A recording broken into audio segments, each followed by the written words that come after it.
Hey, Pardon My Take listeners, you can find every episode on Apple Podcasts and Spotify. Prime members can listen ad-free on Amazon Music. On today's Pardon My Take, we have a massive, massive show for the people. How many? We have 4 guests, 3 interviews, never been done. We have Christian Horner in person. We have Max and Checo in person together. And then, of course, one of our favorite interviews every single year, Randy Moss talking Kentucky Derby, getting you ready for some Kentucky Derby action, and the Oaks, which are happening today. So he gives you a pick for that as well. We're in Miami for F1. It's going to be a great weekend. And guess what?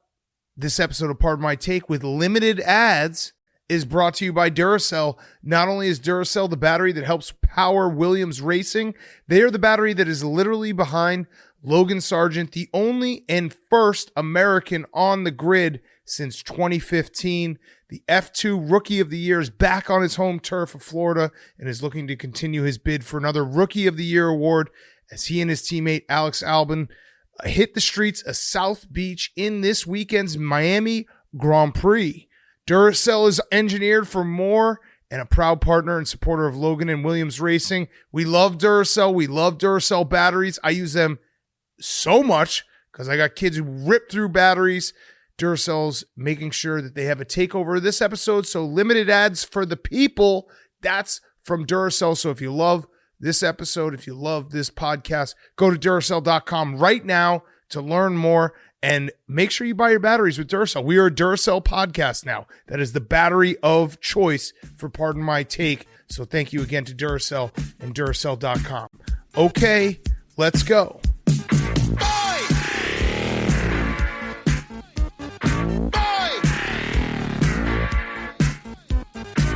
Now in the street there is violence and lots of work to be done. No place to hang out or washing, and then I can't blame all on the sun. Oh no, we're gonna rock down to Electric Avenue, and then we'll take it higher. Oh, we're gonna rock down to Electric Pardon My Take, Avenue, presented by and then we'll Barstool take it Sports. higher. Welcome to Pardon My Take. Today is Friday, May 5th, and the Golden State Warriors are back. The LA Lakers are dead. Dead. No, this was a can't lose for the Warriors. yeah. And we'll get into the can't lose, must win dynamic, but it was a Klay Thompson game. We got a Klay game. I have a fun stat for you, Big Cat, because I looked it up. Klay Thompson, when he scores 30 or more points, what do you think Golden State Warriors record would be? Ooh. 31-6. That's very disrespectful to Klay Thompson. I was going to say playoffs or just right. I think it's both. Both. I think it's both. I Oh, typed it man. into Google, and the first result that came out, 45-4. 64-10. Wow. Pretty good. Okay. So that it's a little bit of a fake stat because it also probably implies that Steph Curry put in a lot of points too, because there are a lot of games I'm sure where Steph Curry scores 30 or more, Klay doesn't, and they don't win as many of those games. But Klay is the key. If he has a good game, and he went 8 for 11 Yes. from 3 tonight. Yes. They win when Klay Thompson scores. When he's the perfect amount of high for a game, when he takes his edible and times it out perfectly before the game, and he goes off, the Warriors win those games. Well, and it was also very clear what the Lakers were trying to do tonight was basically not let Steph Curry shoot, and Steph Curry's good at passing. So, like, they were putting 2 guys on him, giving him no space, and he was just dropping dimes all across the court. Why Klay also was open, hit threes. The Warriors are, when they get to this level, when other guys are hitting shots and Steph doesn't have to score 35, 40, they are very, very scary. And Draymond Green. Yeah. Great game from him. An assist shy of a triple-double. And maybe this is just the Lakers because it does feel like you had LeBron first half go like full old school LeBron. I think he had like 21 points or something at halftime. He was on fire. And Anthony Davis, we said this on Wednesday's show, it does feel like as Anthony Davis goes, the Lakers go, he is going to be, if he has an exceptional game, the Lakers are very, very hard to beat. He did not have an exceptional game tonight. So he had 4 turnovers. He only had 11 points. it feels like this is going to be a 7-game series. I'm very, very excited. Now the question, PFT, I actually don't think the Lakers have to win game 3. It's not really a desperation spot for them because they're so good. I mean, they've got guys. They've got 2 players on the team that could be the MVP if they play up to the level that they want to play at. They have championship medal. Yeah, exactly. They're a great team, and you can't panic if you're in that. If you take yourself seriously as being a title contender, you can't make game 3 of a series. It's a 7-game series. It's best of 7. You have to win 4 games. Right. Going down 2-1, it happens. You know, right. It happens, and the great teams are able to bounce back. From right. Right. Max just took off his headphones. We're going to talk Sixers Celtics in a minute. He's mad because we've told him that the Sixers have to win, must win game 3. It's different. It's very different. It's the Lakers have been scenario. there. They've East done Coast, it. West Coast. Yeah, right. And Yeah. LeBron's done it, and AD's done it. Like they got guys like Austin Reeves. The Sixers don't have an Austin Reeves. No, they don't. So they're fine. It's interesting that you brought up Draymond's game tonight because we've laughed at Draymond's antics as we will continue to do in the future. But I feel like Draymond is kind of what Ben Simmons was a couple years ago in that if there wasn't a basket on the court, Draymond might be the best player on the basketball court. Yeah, but he was making some jumpers tonight too. He does everything. Everything that he does is done with like such a high level of intensity that even he must be insane to go up against when he's playing defense on you because he feels like he's fouling you when he's just playing very hard defense.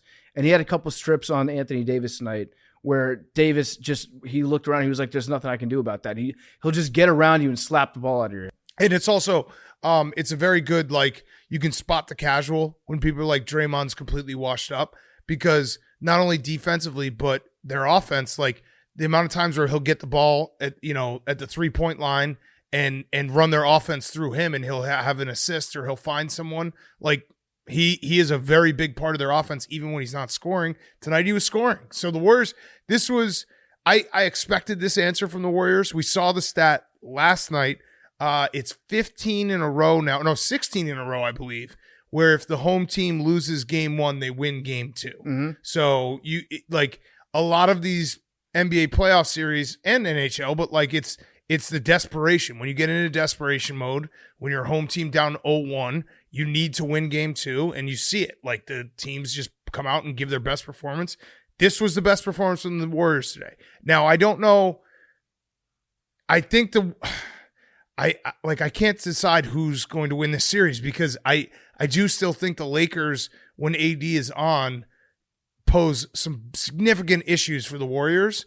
I guess, it's going to be a great series. I think it's going 7. I really do. Well, we talked last time about how the Warriors, when they're not big enough to beat the Lakers. Right. And it doesn't matter.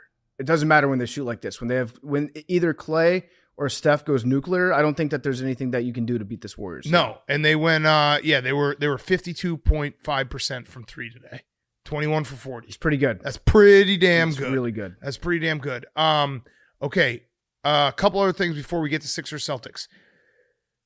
I have a pre-Fyre Fest. Fyre Fest I just found out. We're in the hotel in Miami. We're Time all traveling. We're what? Yeah, we're time traveling. We're watching the game. Memes was on the bed editing. I was laying next to him on the bed. Kind of cute.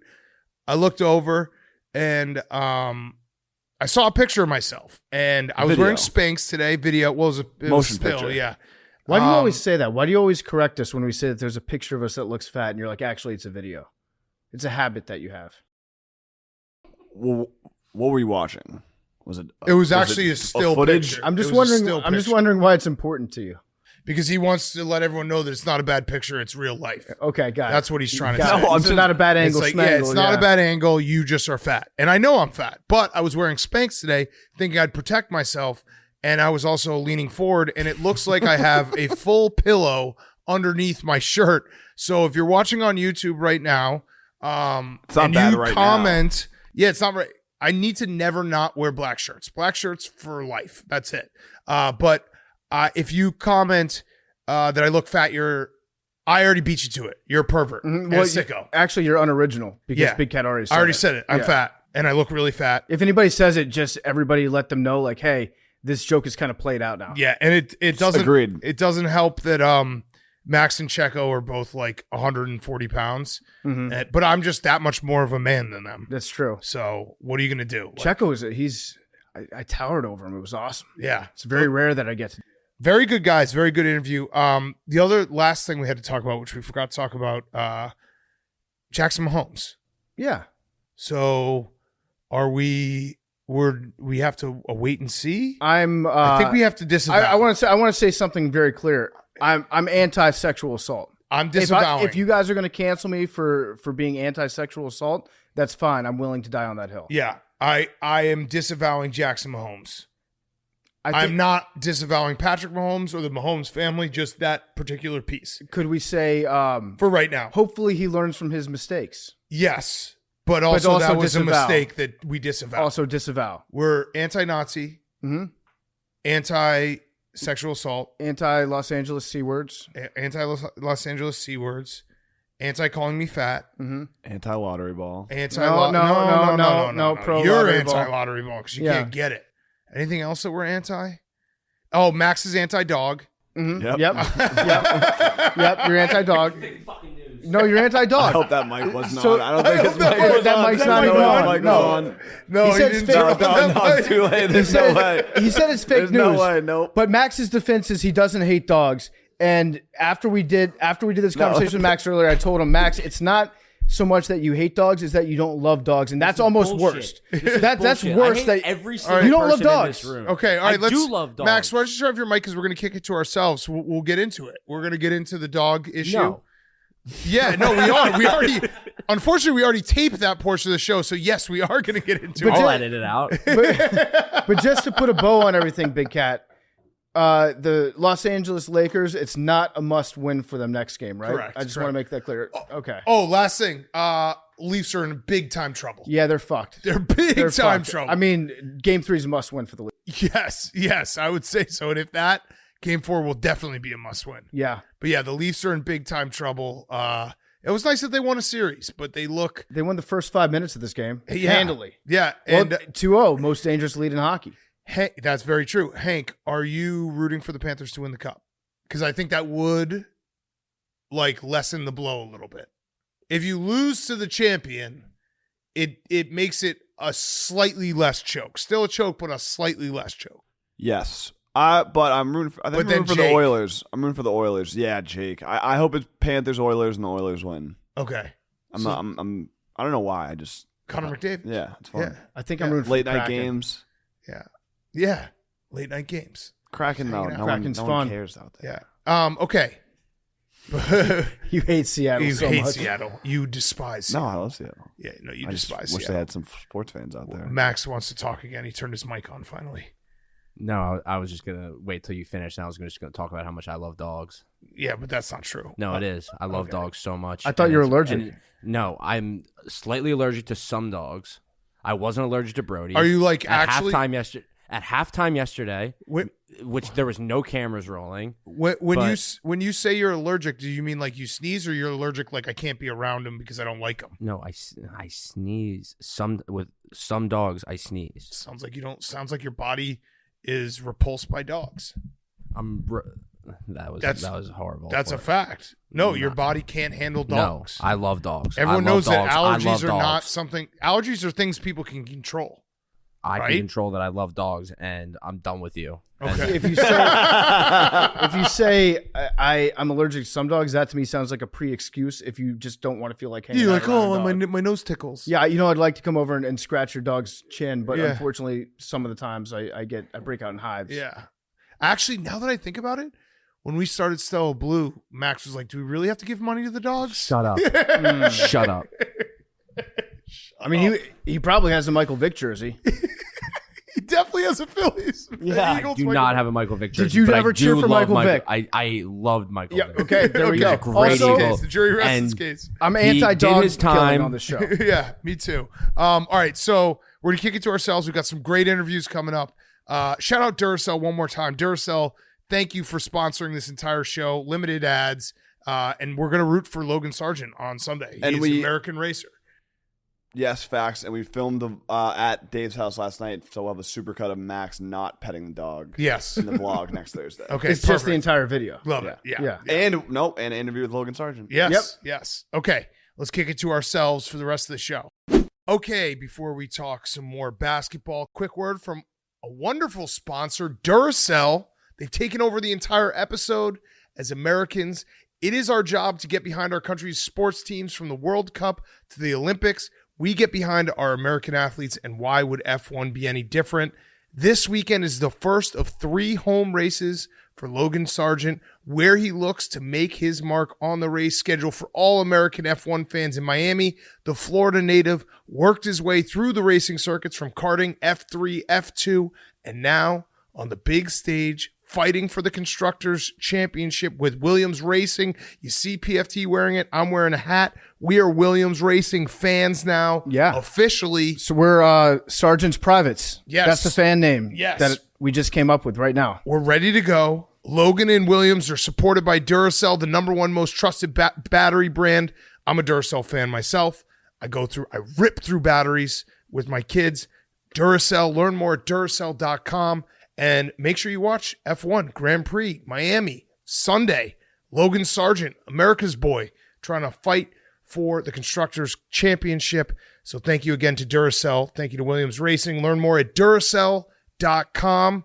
Quick, before we get to Sixers Celtics, how cool was Logan Sargent? I came to Miami a little later than you guys. You guys hung out with him. Very cool guy. Yes. Very cool Vlog guy. coming out next week. Yep. Yeah. Look for that. He coached us up on the racing simulator. Really good dude. Also AWL. Oh, hell yes. Yeah. And I'm going to be watching the race, rooting for him, specifically him, on Sunday. He said he's shooting for Q1. Let's go. Q1, that's the goal. It was always Q1. It was always Q1. Logan Sargent, my new favorite racer. That's a fact. Everyone, if you're an American, you need to be rooting for Logan Sargent. Yep. That's just a fact. Fact. Okay. Celtics Sixers, game 2. Oh man, Hank is already serving looks. Don't want to say you told you so, but I told you so. Max, you got absolutely demolished. Your shit pushed in, your teeth kicked in, dog walked off the floor. Didn't even pet a dog. Didn't even pet a bullshit. dog. That was bad. No, that dog no. just wanted you to love it, and you just looked away. That was like it was chopped that was like a liver. Kobe angle thing of like I couldn't what? see Whoa, that A Kobe, Too soon. whoa, no Kobe. angle like the Kobe Angle? a Kobe Are angle. you talking about the TMZ pictures, Max? The fuck? when Kobe doesn't flinch when the ball's like coming at his face Matt from Barnes? the one angle. So you you- say Matt Yeah. Barnes. so Use some context. you did scratch the dog. I didn't see you scratch it. For context, we watched You know what? at our boss's house. I'm Dave calling Portnoy. timeout for Max. You need a 20-second timeout. He hasn't- That was a bad start. No, that was what was going on in my head made sense. The Kobe, Matt Barnes. Okay, all right, bad start. Yeah. Take a 20-second timeout. Let's just talk. We'll just start with the tag facts. in. How Yeah. about that? We'll start with the facts. Yes. There was a dog on the couch next to Max watching the game. It wanted so much for Max to love it, and Max just wouldn't give it the time of day. Max, You're still in 20-second timeout, Max. So that's just the fact. And now the game. while Max was not petting the dog, he was watching the Sixers get absolutely demolished. Joel Embiid looked old, tired, injured. Injured. The big three. James Harden, also tired. I told Max after game 1, Doc Rivers should sit Embiid and James Harden.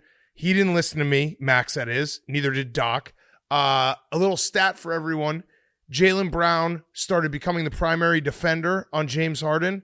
In 28 half-court sets that Jaylen Brown was guarding James Harden scored No points. 1 point. 1 point. 1 point. 1 point. It felt like the Celtics asserted themselves as the team you thought you'd see in game 1. We now are- Objection. That point shouldn't even count because it was a free throw. Jaylen Brown didn't even get to defend him on it. Well, he probably fouled him. You never know that. Okay, But still. I'm pretty sure that's what happened. Max, we will tag you back in, and we'll start with this.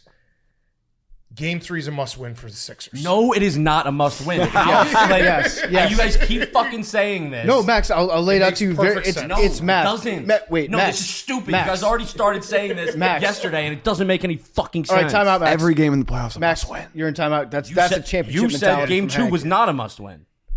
Yeah, no. Even Game though 3 it is a was. must-win The for the Celtics played Sixers. game 2 like it was a must-win, and that's It's what a happened. simple math It's situation. math. Max, math. will you listen to math? Okay. Okay, just these are facts only. Okay, so fact or fiction? Since you guys won game 1, if you guys win every other game, you win the series. If you lose 2 games in a row at any point in this series, you will probably lose. Fact or fiction? If you win every other game of the series, you win. Threw me off. Okay. Yes, if you win every other game of the series, you win. So if Max. you win game 3, then game 4 is not a must win anymore. Then you win game 5. Correct. Then game 6 isn't a must win. Then you win game 7. Max. Boom. Championship. Max. Here's where it makes perfect sense.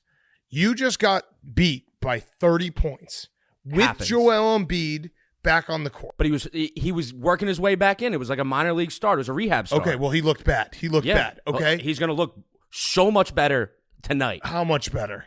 He's going to drop at least 35. You say it happens. At least 35. Losing tonight. by 30 is not good. Bucks lost by 42 game 2 of the second round when they won the finals. Okay, you fell for that trap. Giannis, the rest of that series went 34-13. Yeah. Is that what Embiid's going to do? Yes, like Okay, that. Like okay, you're talking okay, about the okay. guy who averaged that in the regular season, like that. Regular season. Okay, All right, but but here's my biggest point about Game 3 being a must-win. If you win Game 3, all the pressure's back on the Celtics. If you lose Game 3, the Celtics basically can say, we don't have to win Game 4. If we lose Game 4, it's a 3-game series with us having home court. So what happened yesterday? That's what Celtics won by 30. And the Celtics Sixers looked at that game like it wasn't a must-win game, and they shouldn't have looked at it that way. But that's what happened. Exactly. So Game 3 is now a must-win for the Sixers. If they look good in Game 3, and like it is a hard-fought game that they lose, then that is fine. And then they come back and win Game 4. This is the same exact thing that Hank said. This is future Max talking. Not on the record. It's a must-win. Max, It's a It is must-win. on the record. It's a must-win. It is on the record. If you said lose Game 2 was not a must-win. If you lose Game 3, you lose the series. No, I honestly, there's a part of me that wants to lose Game 3 and then come back and win the series because you fuckers are making me so angry. Which right part now. of you wants to lose game 3? like just the part to like look at your fucking face and be like, we lost Game 3. Well, and then I've won been the very rest of much on the series. record with what I'm rooting for this series. I'm rooting for its alternate wins until we get to Game 7 so we can see like Wednesday's show, Hank was as down in the dumps as you can get. Friday's show, Max is being aggro Max, where he's just needs 20-second timeout 5 seconds into the game. And I wanted to just flip-flop back and forth so these guys have to deal with it and then get to Game 7 and have Game 7. I don't care who wins, but I want it to be as controversial as possible where the loser can be like, we got screwed. Yeah. Max, he cracked all of his knuckles within the first like 10 He's seconds gonna fight of me. talking. He wants to And fight. he's trying to find more knuckles to crack because he's so angry right now. I want you guys to feel my hands and how much they're sweating right now. Oh, I I'm thought just you. like, That no, was they almost are- badass for a second. Yeah, there. feel my hands. Yeah, I want you to feel the Yeah. power of my hands. No, they are drenched in sweat because I'm just perspirating anger out of my. So, Max, so you have a point, which is Embiid looked like shit last night, right? He looked like shit. Yes. he can't look any worse than shit. Oh, I Impossible. disagree. So- I disagree. He could definitely. But look worse. he looked worse as the game went on. So would you looked say bad in the second half. Did he get healthier as the game went on? No, but he hadn't played in 10 days. He hadn't practiced in How 10 many games days. has Embiid played in the playoffs? 4. He played 2.5. No, he played 3. He played 3 full games. Yeah, so this is his 4th game. Correct. But he hadn't played in 10 days. Fun fact. He hadn't moved in 10 days. Kawhi Leonard has more made field goals in these playoffs than Joel Embiid. I don't care. Very I don't funny. care. Isn't that a You're fun also fact? That's a fun fact. You're also right? forgetting that Embiid dominated the paint in the first half yesterday. He made the Celtics look like children trying to get layups at the He had rim. a 10-point lead at half. That we weren't making shots. I wouldn't say- Sometimes you don't make shots. Oh, you're talking Sometimes about- you make shots. You're talking Sometimes you about don't make defense. shots. On defense, Yes. he dominated. Yes, he did. And it's not like he was missing shots. He just wasn't taking any. Well, because it's not like he was chucking Wait. He wasn't missing shots because he was turning the ball over before he had a chance to shoot. Yes. You know who was missing shots? James Harden missed a lot of shots, correct. There was some monkey business going on with that rim too. Yes. There was some weird rim I ins, said rim it. outs. I'm not going to say it again. Say it again. Say it again. Say it again. No, I know what he's going to say. You want me to say it for you? I'll say it for him. We got in the car after we were watching the game, and Max said to me, if James Harden's first 3 that rattled around the rim had gone in, different game. They win. Different I game. agree. You know what? I agree. Lost I by don't know if they 27. win, but it's a different game. Yeah, They would lose by 24. It's a different game. So Max, during the game, I was telling you, I was trying to coach you through it because you went through all the different emotions. How to pet a Well, dog. I mean, right. this was. You can't teach a man how to pet a dog. No, that's, he either that's in has your it or he heart. doesn't. It's in your Yeah. heart at that point. I mean, Max, dogs know. you should have lost that game like the Bucks smartly did by 40 points because if you lose by 40 instead of 30, then you're like, fuck it, that's an aberration. Let's burn It the was an tape aberration. and move on. But you lost by like a believable amount of points in a blowout. it was an aberration. That game will not happen again. So win or loss. You aren't saying that with your chest. Yeah. Yes, I am. Okay. We will not see the Sixers look like that again in this playoffs. Okay. Yeah, Doc Rivers is going to coach the boys up. Okay. Playoff Doc. Game 2 is a must-win. No. Game 2 is not a must-win. Game it's 3 not, is a must-win. Well, Game 2 was a must-win for the Celtics. It's a good thing they won because it was must-win. Yeah. It was a must-win No, game for the Celtics. I agree I'm with going to that. go on the record. Every game from now on is a must-win for the Celtics. So what happens if you lose a game? The next you're game's done. a must-win. If it's a must No, win. the next game after that, must-win. Must-win means the series is over if you don't win that game. So every That's game's what probably a must-win can't means. lose then. You can't lose Game 3. You definitely can't lose. Game 3, if you lose Game 3, that's a... No, you're trying because then you're going to paint me in this picture of like, oh, you already said the series is over. These are the moments Because where that's what must win. We were saying it before, but these are the moments where like there's definitely some F1 fans that are listening to this show just for the interviews, and they're listening to our conversation right now, and they're like, "What are these guys doing? Yeah, qu'est-ce que c'est la différence? How did these guys get popular? They are talking in circles." Final ruling: can't lose Game 3. Not a must-win. Can't No, lose. you will not get me to say that. At home? If There's not really they a have home to court win one of advantage these in next Philly. two. I will agree they have to win one of these next two. Well, You have to. I would say they have to win one of these next 3. Well, that would be fact. But I'm willing to say you have to win one of the next two. If you go down 3-1, you're fucked. You know, I mean, if you If you go down 2-1, like if you go down 2-1, you guys are going to get gentlemen sweeped. It's going to be 4-1. fuck off. This No, game, we're not. yes. If you lose this game, you might as well lose 3 games in a row. Okay. Any last words from this game? The drone was insane. I cannot believe they have a drone in a basketball I hated the game. drone. Whose idea was that to fly the drone in the middle of the camera and then just cover up the plays, just so we could get like one shot that looked like a video? It was It didn't crazy. look cool. I was It like, weird. when we were watching, I was like, why is there a drone there? And it took everyone for a second to like adjust their eyes. Like, wait, why is there a drone there? It made no sense. It was weird. Joe Mazzulla, we should give him credit, right? Yes. He was pissed off after the game. He said like, how come nobody's asking me about my adjustments that I made? Right. You guys No. don't want to talk about that? It looked like the Celtics played with a lot more defensive intensity. Jason Tatum was not good, and they still won by 24. Marcus Smart, like he basically looked in the mirror and was like, yeah, I am him. And he came out and played a great game. Yeah, the Celtics. Okay. That's probably true. Probably true. You got to hope. Unfortunately, James Harden probably will shoot like that again, 2 for 14. Okay, I'm done with the whole Do you need James a timeout? Harden. Do you No, need a I'm timeout? done with the whole James Harden talk. He had a bad game, but then you can't just negate what he did in game 1. Like, Of course not. yeah, But when so it- you can't just immediately be like, oh yeah, he's back to 2 of 14 after what he did in game 1, because he can just as easily go back to that in game 1 and game 3. Sustaining Correct. excellence is why you Correct. how you win a Sustaining championship. excellence is fantastic. I hate the way you're just smiling and moving your head. But Max, around. this is how it works. On Wednesday's show, PFT and I were going after Hank, and I you know. got to sit there and laugh along. Now we're going after you, and Hank gets to laugh along. This is how it I works. know. This is why I wish this series was a best of 99. Wednesday's We're just show was watching it for the great. next 6 months. I wish it was the I have championship. one more thing to say. Oh, it is Max's championship. I have one more thing to say that I'm very passionate about. I am done hearing about the MVP. I'm done hearing about the MVP. Congrats. Yeah, you because won. there was so much joy and cheering over the MVP when we had a playoff series to play that night. Would you say it was like they drank the champagne before they won anything? Yes, it looked like they were drinking champagne. We're gonna go home on Friday. Wait. We had- Max, in your opinion, how should they have celebrated Joel Embiid winning the MVP? No, I mean, it's like it was just too much talking about the MVP. We've been waiting for this moment for so long. Like, it's like, okay, I get it. The MVP is great, but we have a ball game to win, and you need to focus on game 2 and not just keep celebrating the MVP and then get smoked by 40. I've never heard somebody say the word joy with as much anger in their face as Max just did. There's no Like, joy. I am too much so joy. happy. I'm No so joy happy in that Mudville. Joe won the MVP. I'm very happy that Joe won the MVP. I am very mad with the way that they came out after he won the MVP. Good. Put it behind you. So you wanna give it go to- on to Friday. Get back into this series. Give it to Jokic. But if you lose, Friday, it's okay. Wait, but I'm pretty sure Friday night is when Adam Silver's going to give him the trophy.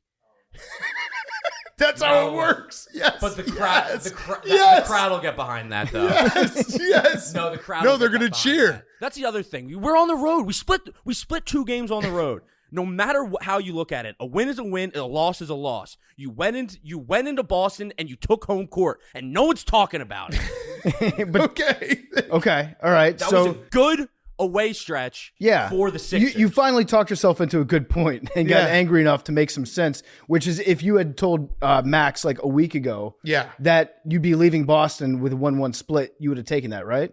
100%, and I kept saying that. But if you lost by 30 points in the second game, don't care. Win is a win, loss is a loss. Okay. What about losing game 3? Have to win game 3. Have to win one out of the next 2. Okay. Have to win Max one out of the almost next wants 2. to see them lose the next game, as a matter of fact. No, I don't. I really would like to see them win, but I also would like to say something to you. So Hank, he really pointed at me there. Hank's been super quiet. I know that there have been a million thoughts running through your head through this entire conversation. You get the floor, Hank. Game 3 is a must-win. We got to just take control of the series, win by 30 again, kill Philly's will to live, and just end this series quickly. I don't want 7 games. I don't want 6 games. 5 games. Gentleman's sweep starts tonight. Must win. Given the fact that they're going to give Joel Embiid the MVP trophy in Philadelphia on Friday night, would you say if Philly was a good sports town, they would boo that because they should stop celebrating and move on? Yeah, I don't even think they should stand up. Yeah. Okay. Take out newspapers and pretend like you're reading them instead of. You're kind of crying right now, Max. I'm not crying. I'm just thinking. I I wasn't listening to what Hank had to say. Yeah, you were, because you almost came up to the mic halfway through it. No, because I was just thinking about something. Hank is just so confident right now. Even though before the game yesterday, he was like, "There's going to be a Sixers final. There's going to be a Lakers-Sixers final. Did not and it's say going to that. be my worst nightmare." It would be. I did not say that. I didn't say there's going to be. I just said in a world where there's a Lakers, doesn't matter. I didn't say this year. Just any world where it's Lakers Sixers, I would cease to exist as a human being. Well, no. Once LeBron leaves, it doesn't. It's not as bad. Not as bad. Yeah. Still bad. Yeah. But if it was, Okay. Thank you, Max. Good job, Max. Good luck on Friday night. Can't lose. Yeah, we'll do a Fire. Max, you'll have a Fyre Fest. Have a Fyre Fest, Max. All right. Other news. Coach Bud got fired. Yeah, that's tough. That's tough. He gets to take a timeout with him. Yeah, into retirement. That's kind of cool. I mean, it goes to show you just how like short term a lot of people's memories are when it comes to the ownership. Because he's a very, very good coach. He's going to get hired by somebody. Somebody's going to be very, very lucky to have him. Yes. And for whatever reason, it just didn't work out at the end. It didn't. And it was tough. Like the news that came out after the series was over about what he was going through during the games. Yeah, about his brother. Yeah, it was not. It wasn't great. You can forgive him for his head being in a different place. Here's a fun fact that I love these fun stats that they sound cool when said, but when you actually look into it, it's not that cool. Every NBA coach besides Steve Kerr that's won a championship since 2015 got fired. That is a cool stat, but it's not that cool. Now wait. Let me look into it. Who else got fired? It's Bud, Nick Nurse, and Ty Lue. Okay. So it's one of those stats that's hidden under the fact that Steve Kerr has 4 championships and the Lakers. Oh, and Vogel. Yes. Yeah, but that Vogel. Doesn't count. Yeah, that was a bubble. Our friend, you almost just said that the Lakers won a championship. Yeah. Our friend Buddha Ben, he's running with the theory right now that the bubble did not even exist, that it was all AI, computer generated. Oh, so look into that. Ben's on it. Let's get our best guys. Sounds on credible, yeah. Well, Buddha Ben is our best guy. He is our best guy. He's the best guy. Maybe tag team Mike the Bike, and we're ready to go. We also had a couple other NBA stories. We talked about the MVP. We also had the weirdest story ever written in the Denver Post. The writer who wrote about Jokic being the real MVP. He wrote, so this is Mark Kisla, wrote, "Sorry, Mr. Joel Embiid, but we all know Nikola Jokic is real MVP of everyday Budweiser drinking peeps." He said peeps. Peeps, yeah. He said peeps. And so he talked about Jokic being cool guy, awesome guy, great leader. And then we got to a very weird paragraph where he said, "I'm not ashamed to admit to spending so much time in the Denver locker room waiting for Jokic to shower, dress, and share his self-deprecating pearls of wisdom that I know this man has wicked funny taste in boxers. Underneath the fine and stylish European attire he wears into the arena, Jokic sports wacky underwear that on any given night colorfully celebrate Budweiser, the king of beers, or might be adorned with the face of SpongeBob SquarePants. After silencing Kevin Durant, Devin Booker, and the grousing Suns, who seem to have a beef with the ref after every whistle, Jokic slipped into silly boxers that proclaimed, "That's what she said," across his booty. Classic joke. So that's his secret to his MVP seasons was he wears funny boxers. He basically was like, Jokic didn't win a third straight MVP, but he's the champion of the people because no one knows this, but I know it because I stalk him every night after the game that he has funny boxers. He's the most valuable underwear. Yes. wearer. It was a bizarre article. Very bizarre. Really strange. But you know what? He spends more time around him than I do. So maybe there is something to it. I don't know. Yeah. Jordan, he wore the same shorts underneath his shorts every game. Yeah. He wears like UNC athletic shorts as boxers. It's I bet Kevin Durant wears whitey tighties. Yeah. I could definitely maybe see a little that. stain on him. Yeah. Yeah. Very bizarre that Jokic should have won the MVP because he wears hilarious boxers. But yeah, that was the big response for Embiid winning from Denver. I actually thought that the best basketball was being played in Denver by the mascot. Did you see Rocky's shot? Yes. It was fucking insane. Yes. Mascots are more athletic than NBA players. What was Yes. the shot? I stand by that take. So Rocky, the Denver Nuggets mascot, he's like a cougar or mountain lion or whatever. He set up a giant ladder at half court and then climbed that ladder, put another ladder on top of it, climbed up to the top of that ladder, and then took the ball like he was going to shoot a half court shot. And then at the last minute, threw it backwards over his head and it went in the other basket. Swish. Damn. It was fucking unreal. rules. That When rules. you look back on the NBA, I think you can make a case that was it Benny the Bull? Benny the Bull. Benny the Bull, outstanding athlete. The Phoenix Gorilla, maybe the best basketball player of all time. Yep. And then Rocky is this generation's. Yep. What's that, Hank? Lucky. Lucky the Leprechaun? What is But he he's done? not, he's a guy. Yeah, but he just flips and shit. But he's not a mascot. He's a guy. So he's just a gymnast? What do you mean? All these other Like, mascots, we they're just- basketball players. Like, do you think there's a Benny the Bull is a bull? No, they bring him from Ireland. Oh, okay, that counts then. Yeah, They find him under his a name bridge. is Lucky. okay. That's how they cast. Yeah. Name has to be Lucky. Okay, so we had that, and then we have the Dillon Brooks fallout. So turns out that Shams might have editorialized a little bit. Everyone's mad at him. The Grizzlies are mad at him. Dillon Brooks agent is mad at him. I'm pretty sure Shams, even though he might have taken a little bit of liberty, also nailed it. And then we had JJ Redick, who we love, who's going to come back on the show. There's just JJ's really good every now and then just having a clip that's just like reeking of irony that I don't think he fully realizes when he was saying that Shams was just trying to get engagement on Twitter and JJ was making this point on First Take. And he was like, all that anyone cares about is engagement and hot takes. And I think that JJ goes on First Take for the integrity of defending basketball. In Yes. general. I actually don't think he cares about engagement. He's just so passionate about going against the hot takes that he ends up having a hot take of his own. JJ always makes good points. Oh, this one I kind of disagreed with just because there's no way that Dillon Brooks wasn't part of like the failure of he wasn't the whole failure. He was a little bit of a scapegoat, but his like performance and the way he acted did not help the Grizzlies beat the Lakers.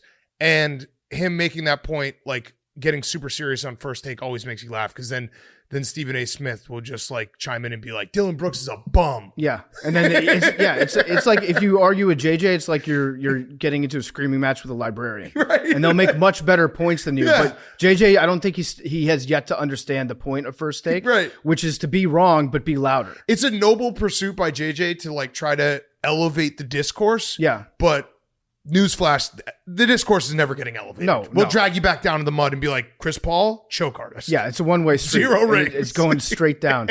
I actually think that Shams, what I truly believe happened behind the scenes, Shams put out his first report, which was correct, and he heard that from somebody at the Grizzlies. And then everybody's like, yo, this is a little bit harsh. Right. The Grizzlies saw that, and they're like, wow, free agents might think twice about signing with us because we're going to take a big steaming shit on them on the way out the door. We don't want people to think that's how we do business. So we're going to have to go back and we're going to fight against that report and say that's not how it was said at the time. Right. And so now that's where we're at right now. But in the back of his head, Dillon Brooks knows that he's not going back to Memphis. No, And there's 0%. Memphis is like, yes, correct. Under zero circumstances will we ever bring him back. Yeah, no, Dillon Brooks is the meme that goes around Adam Silver. You better learn Chinese, buddy. Mm-hmm. That's kind of where he's at right now. I mean, someone will probably take a risk on him, but It has not gone well for Dillon Brooks. The talking text. What team is that? Is that Coach K was Philippines? right. No, Coach K taught him how to be a bad person. Dillon Brooks was fine until Coach K got his hands on him. No, he was trying to teach him to stay calm, stay humble. I don't know about that. That's not true. There was That's not close to true. there was another great hot take out there in the world of football. Did you guys see what they said about Sam Darnold today? Matt Maiuko, the writer in San Francisco, No. he said Sam Darnold might be the most talented thrower of football that the 49ers have ever had. What's that mean? Joe Montana? Memes, what are you doing? Memes believes. Memes love Sam Darnold. No, he hates him. No, Most talented thrower most talented thrower of football. He didn't say best quarterback. in the history of San Francisco 49ers In the history football. of the 49ers. Have they had any good quarterbacks in the past? Kaepernick. Kaepernick. Yeah, Yeah, good point. Yep. Jeff Garcia, Yeah. Alex Smith. Josh Johnson. Yep. Anybody else? These are pretty good. Yeah. No, I think we nailed it. Yep, that's I it. think So those yeah, are I guess he's right. Most talented thrower of football. He's not a thrower. He's a passer. I don't even know what that means. Most talented thrower. Well, yes, I do know exactly what that means. Just a guy that you watch and you're like, Jamarcus Russell would win that award. Yeah. Like the most talented thrower of football that the NFL has ever had. Yeah, the ball spins well. Brady Quinn, great thrower. Good. Basically, what he said was, "I want to fuck his spiral." Yeah. Yeah. Most Okay, yeah. talented thrower. Concurred. Yeah. It does make me think of just Joe Namath. He's not a thrower. He's a passer. Mm-hmm. He can take the Jets all the way. I want to kiss you. Okay. Anything else? We have Kentucky Derby talk coming up with Randy Moss. Very excited for that. Yeah. So everyone tune in to watch F1 on Sunday, Miami Grand Prix. Let's do it though. We have Christian Horner and then Max and Checo. So 2 interviews back to back. Great interviews. I think we fixed Red Bull. In terms of maybe the rift between Max and Checo. Yeah, they're super broken right now. No, but you they're can get bros. better. You can get better. They're bros. Yeah, they're bros. We got them together. And then we have Randy Moss giving us Kentucky Derby picks, tips, everything. Always fun to have Randy Moss on. So let's get into it. Okay, we now welcome on a very special guest, recurring guest. It is Christian Horner, team principal, Red Bull Racing. Thank you for joining us in person in Miami. I'm going to ask the most important question to start. It is probably the toughest question. Have you picked out your toilet this weekend? Because last time you were on, you told us you have your lucky toilet. Yeah. This is your second year in Miami. No, exactly. Do you know where you're going? I'm trying to remember which one I used last year because that was pretty good. Yes. But I'm heading to the track straight after this, so do a bit of reconnaissance. Yeah. What do you look for in the toilet? Is it just a vibe? You look at it, you're like, yeah, that's the one right there. Or is there a quality that you look for? I think anything that isn't called Toto. Yeah. But no, I think it's just got to be convenient and available. Smart. It is because we're new to F1. So when we had you on, Yeah. we always don't know where the interview's like who's going to pick up what. But that was the story that everyone picked up from you being on the first time. About the lucky toilet. The lucky toilet made press. That was it. No, absolutely. Oh, wow, okay. Yeah, I was like, okay, I guess everyone wants to talk about this. So the season's been great so far. Yeah. You guys are in first. You have 2 guys who are competing for a championship. You said you're going to let them race. Yep. What exactly does let them race mean? Because obviously there's a point where you have to pull it back if you risk the team, right? Yeah. So how do you find that line? Well, it's exactly that. It's finding that line because in Formula One you've got 2 competition. You've got the drivers' championship, which is where all the prestige and the hype and the fan interest is, and then you've got the constructors' championship, which is where the money is distributed and where we're measured against our rival teams. So both have a value, and of course both rely on both drivers scoring as many points as possible. So it's a question of just reminding the drivers that it's not their car, it's a team car, right. And they're representing the hopes of every single employee, of every single member of the team, all our partners and so on when they're racing our cars. And so long as they respect that, which so far they've been great, then we've got no problem allowing them to race each other in a clean and healthy way. From the outside looking in, it feels like a good problem to have, right? Like in terms of problems that you could have in F1, having your car be so good Yeah. that both your racers are competing for the championship. I would imagine you'd want that over every other problem. This is the kind of problem that you dream about having. Right. This is a luxury problem, and it's not a problem. It's actually great to see the two guys pushing each other hard. It's great to see how Checo's made a step up. Now he's in a third year with us as well, and Max again continuing to evolve. And what we're seeing is the best of them. And I think over a 23 race championship, it's going to be fascinating. But what we can't do is take our eye off the ball of what's going on with the other teams, and we've got to make sure we keep edging away from them in both championships. Yeah, in American media and sports, we always like to say if a team is too dominant, we like to have the conversation. It's probably the stupidest conversation that we have. Are they bad for the sport because they're so dominant? Is Red Bull bad for racing because you guys are so good right now? Well, look, from my perspective, obviously not. But I think when you've got two teammates that are competing hard with each other like we have, that's another dynamic. It's another focus of interest. And don't write those other teams off, because we're about to head back to Europe fairly shortly. Big upgrades we know are in the pipeline for some of our rivals, and this year we have a restricted amount that we can develop the car with in terms of time in the wind tunnel. So I'm expecting the others to come back at us through the summer. Can you explain to us the shortening of the DRS zones and what that means in this race? I think 2 out of the 3 they pulled back. Is that good for you, or is that bad for Red Bull? I think it depends if you're ahead or not. I mean, the DRS zone for when the flap opens, that gives you an overspeed on the straight. Some have argued that it's been too easy to make an overtake. So I think that's why they've been trimming these zones to make it more wheel to wheel. And we'll see how that works in Miami. I think it had an impact in Azerbaijan. They trimmed it by 100 meters. Maybe it should have, I think with hindsight, been 50 rather than the 100, because there wasn't a huge amount of overtaking going on. Mm-hmm. Yeah. So your car's been dominant for a couple of years now. At what point in that process were you like, oh, we have something special? Like, at what point during the building of the car, you're like, we have something that no one else is going to have going forward? Well, that's the thing. You just don't know. Really? And, last year was a big reset, new regulations. We turn up at the first test. Everybody's car looks a bit different, and the Mercedes look very different. And you think, wow, have we missed something dramatic here? And then, of course, 22 was an incredible year for us. And then we've just taken all those learnings and applied it into this car. And the car was a little bit heavy last year. We got the car on the weight limit and that kind of stuff, and just evolved the theme. And we've been surprised that the others haven't been closer to us so far, but feel that will come later in the year. Yeah. So from a novice perspective, which we come at this sport from, we're learning it, we're getting into it. Yeah. Week to week, how many adjustments are made on the car? Is it just constantly evolving? Is it similar to a football team where it's like you see the first drive and then the coach says, all right, we got to change everything we planned because it's not working?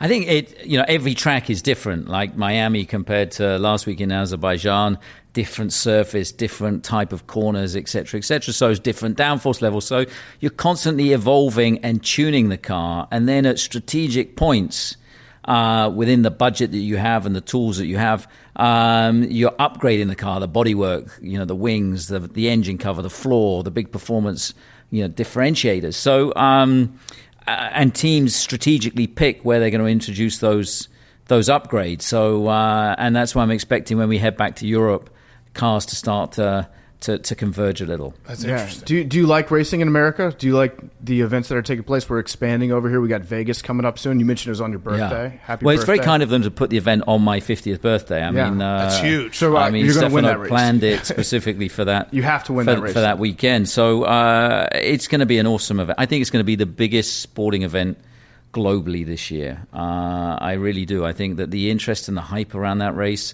I mean, a Saturday night race down the strip in Vegas.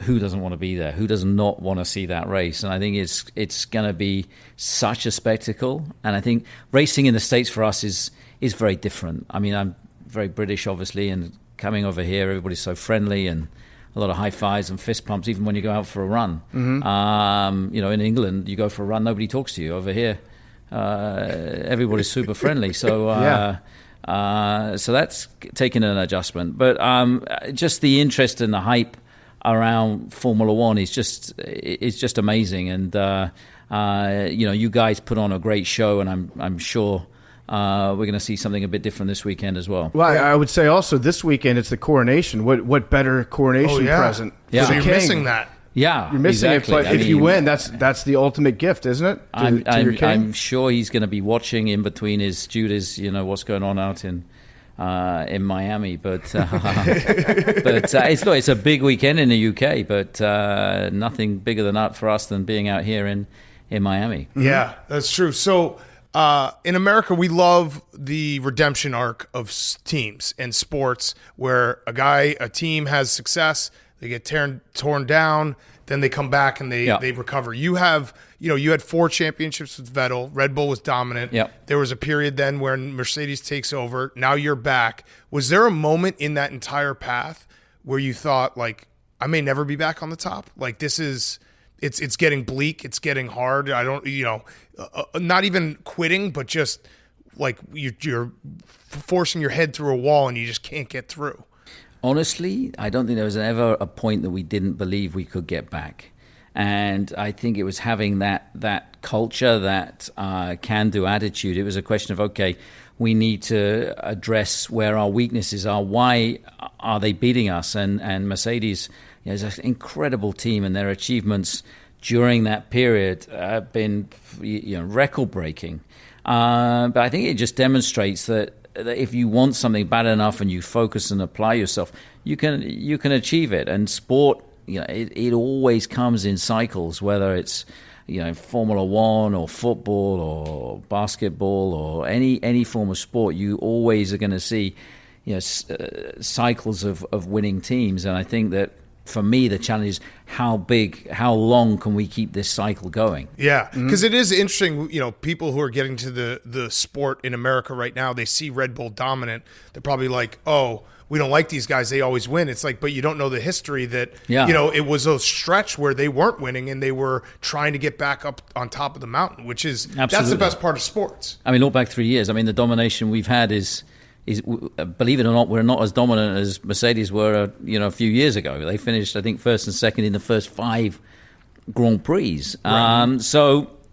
Look, and of course we've got this competition between our two drivers, and that's a whole different dynamic and a different responsibility from a team point of view, because suddenly it doesn't just become about racing the others. It becomes about just ensuring that both have got the same opportunity, and that as fairly as we can, even to the point of who drives out the garage first, we alternate from weekend to weekend. Who talks first in the debrief? Yeah, you're under a microscope. We alternate from weekend to weekend to ensure as much fairness as we can possibly provide. It's really interesting because we were talking earlier this week about certain NBA coaches in basketball that have had to manage 2 superstars at one time. Yeah. So Phil Jackson, when he had Michael Jordan, Shaq and Kobe, Michael Jordan, Scottie Pippen, Spoelstra when he had the big 3 down here in Miami. So that's interesting how you try to keep everything fair. Are there certain elements of the different drivers' personalities that that, okay, this guy must need a little bit more encouragement on certain weekends, this person needs some tough love at this point? How do you manage dealing with those egos? Well, they're all different. And, sometimes they need an arm around the shoulder, sometimes they need a kick up the arse, but both great drivers, and there's a great dynamic between the two of them. And I think what Checo the way he's kicked off this year has been fantastic. And of course, all the races he's won for us so far have been on street tracks. And I think the challenge for him is going to come. Okay, he knows Max has been the most informed driver of arguably the last 5 years. So he's got to keep this level across 23 events, and we're just fortunate, and it's great to see the healthy competition that there is between these two great drivers. Yeah, I saw that there was a bit of a stir when you made the comment, I think it was last week, that Checo was lucky in certain regards. Now, I think that's unfair to you, because in any sport there is a certain element of luck that's involved. So in any race, depending on when you pit, all that stuff, these small fractions of a second make a big difference. How much of racing is luck, in your opinion? Well, I think it sometimes plays a role, and it's how you use it at the end of the day as well. And look, what happened with the safety car last weekend? Checo benefited because he had a shorter time in the pit lane, because when the safety car comes down, everything slows down, and so he gained a track position without having to make the overtake on track. But then he had to convert that. Right. And not on one lap did he ever let Max get close enough to get into that DRS zone, and at one point pulled out a 3.7 second lead, and it was a phenomenal race.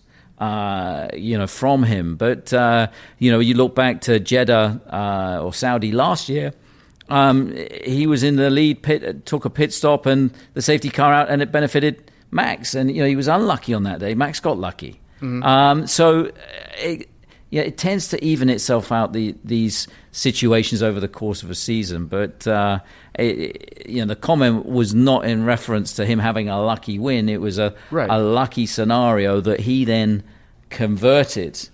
And man, did he put in a competitive race. I think that's totally fair. It's the ball bounce. Yeah. Like we watch it all the Exactly. time. The ball bounces your way sometimes. It doesn't mean that like you don't deserve a win. It's just that's how the ball bounces. And Max recognized that. He said, "Look, the opposite happened in Jeddah last year.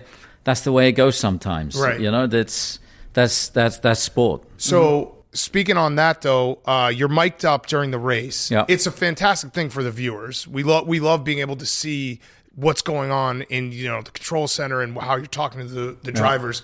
Are you going forward going to be like, I'm not going to say some things now because everything's got under a microscope? If you just respond to what people are writing on social media or whatever, then we're just going to end up with robots. You've got to respond to what you're seeing and what you're feeling and what you believe the drivers are feeling.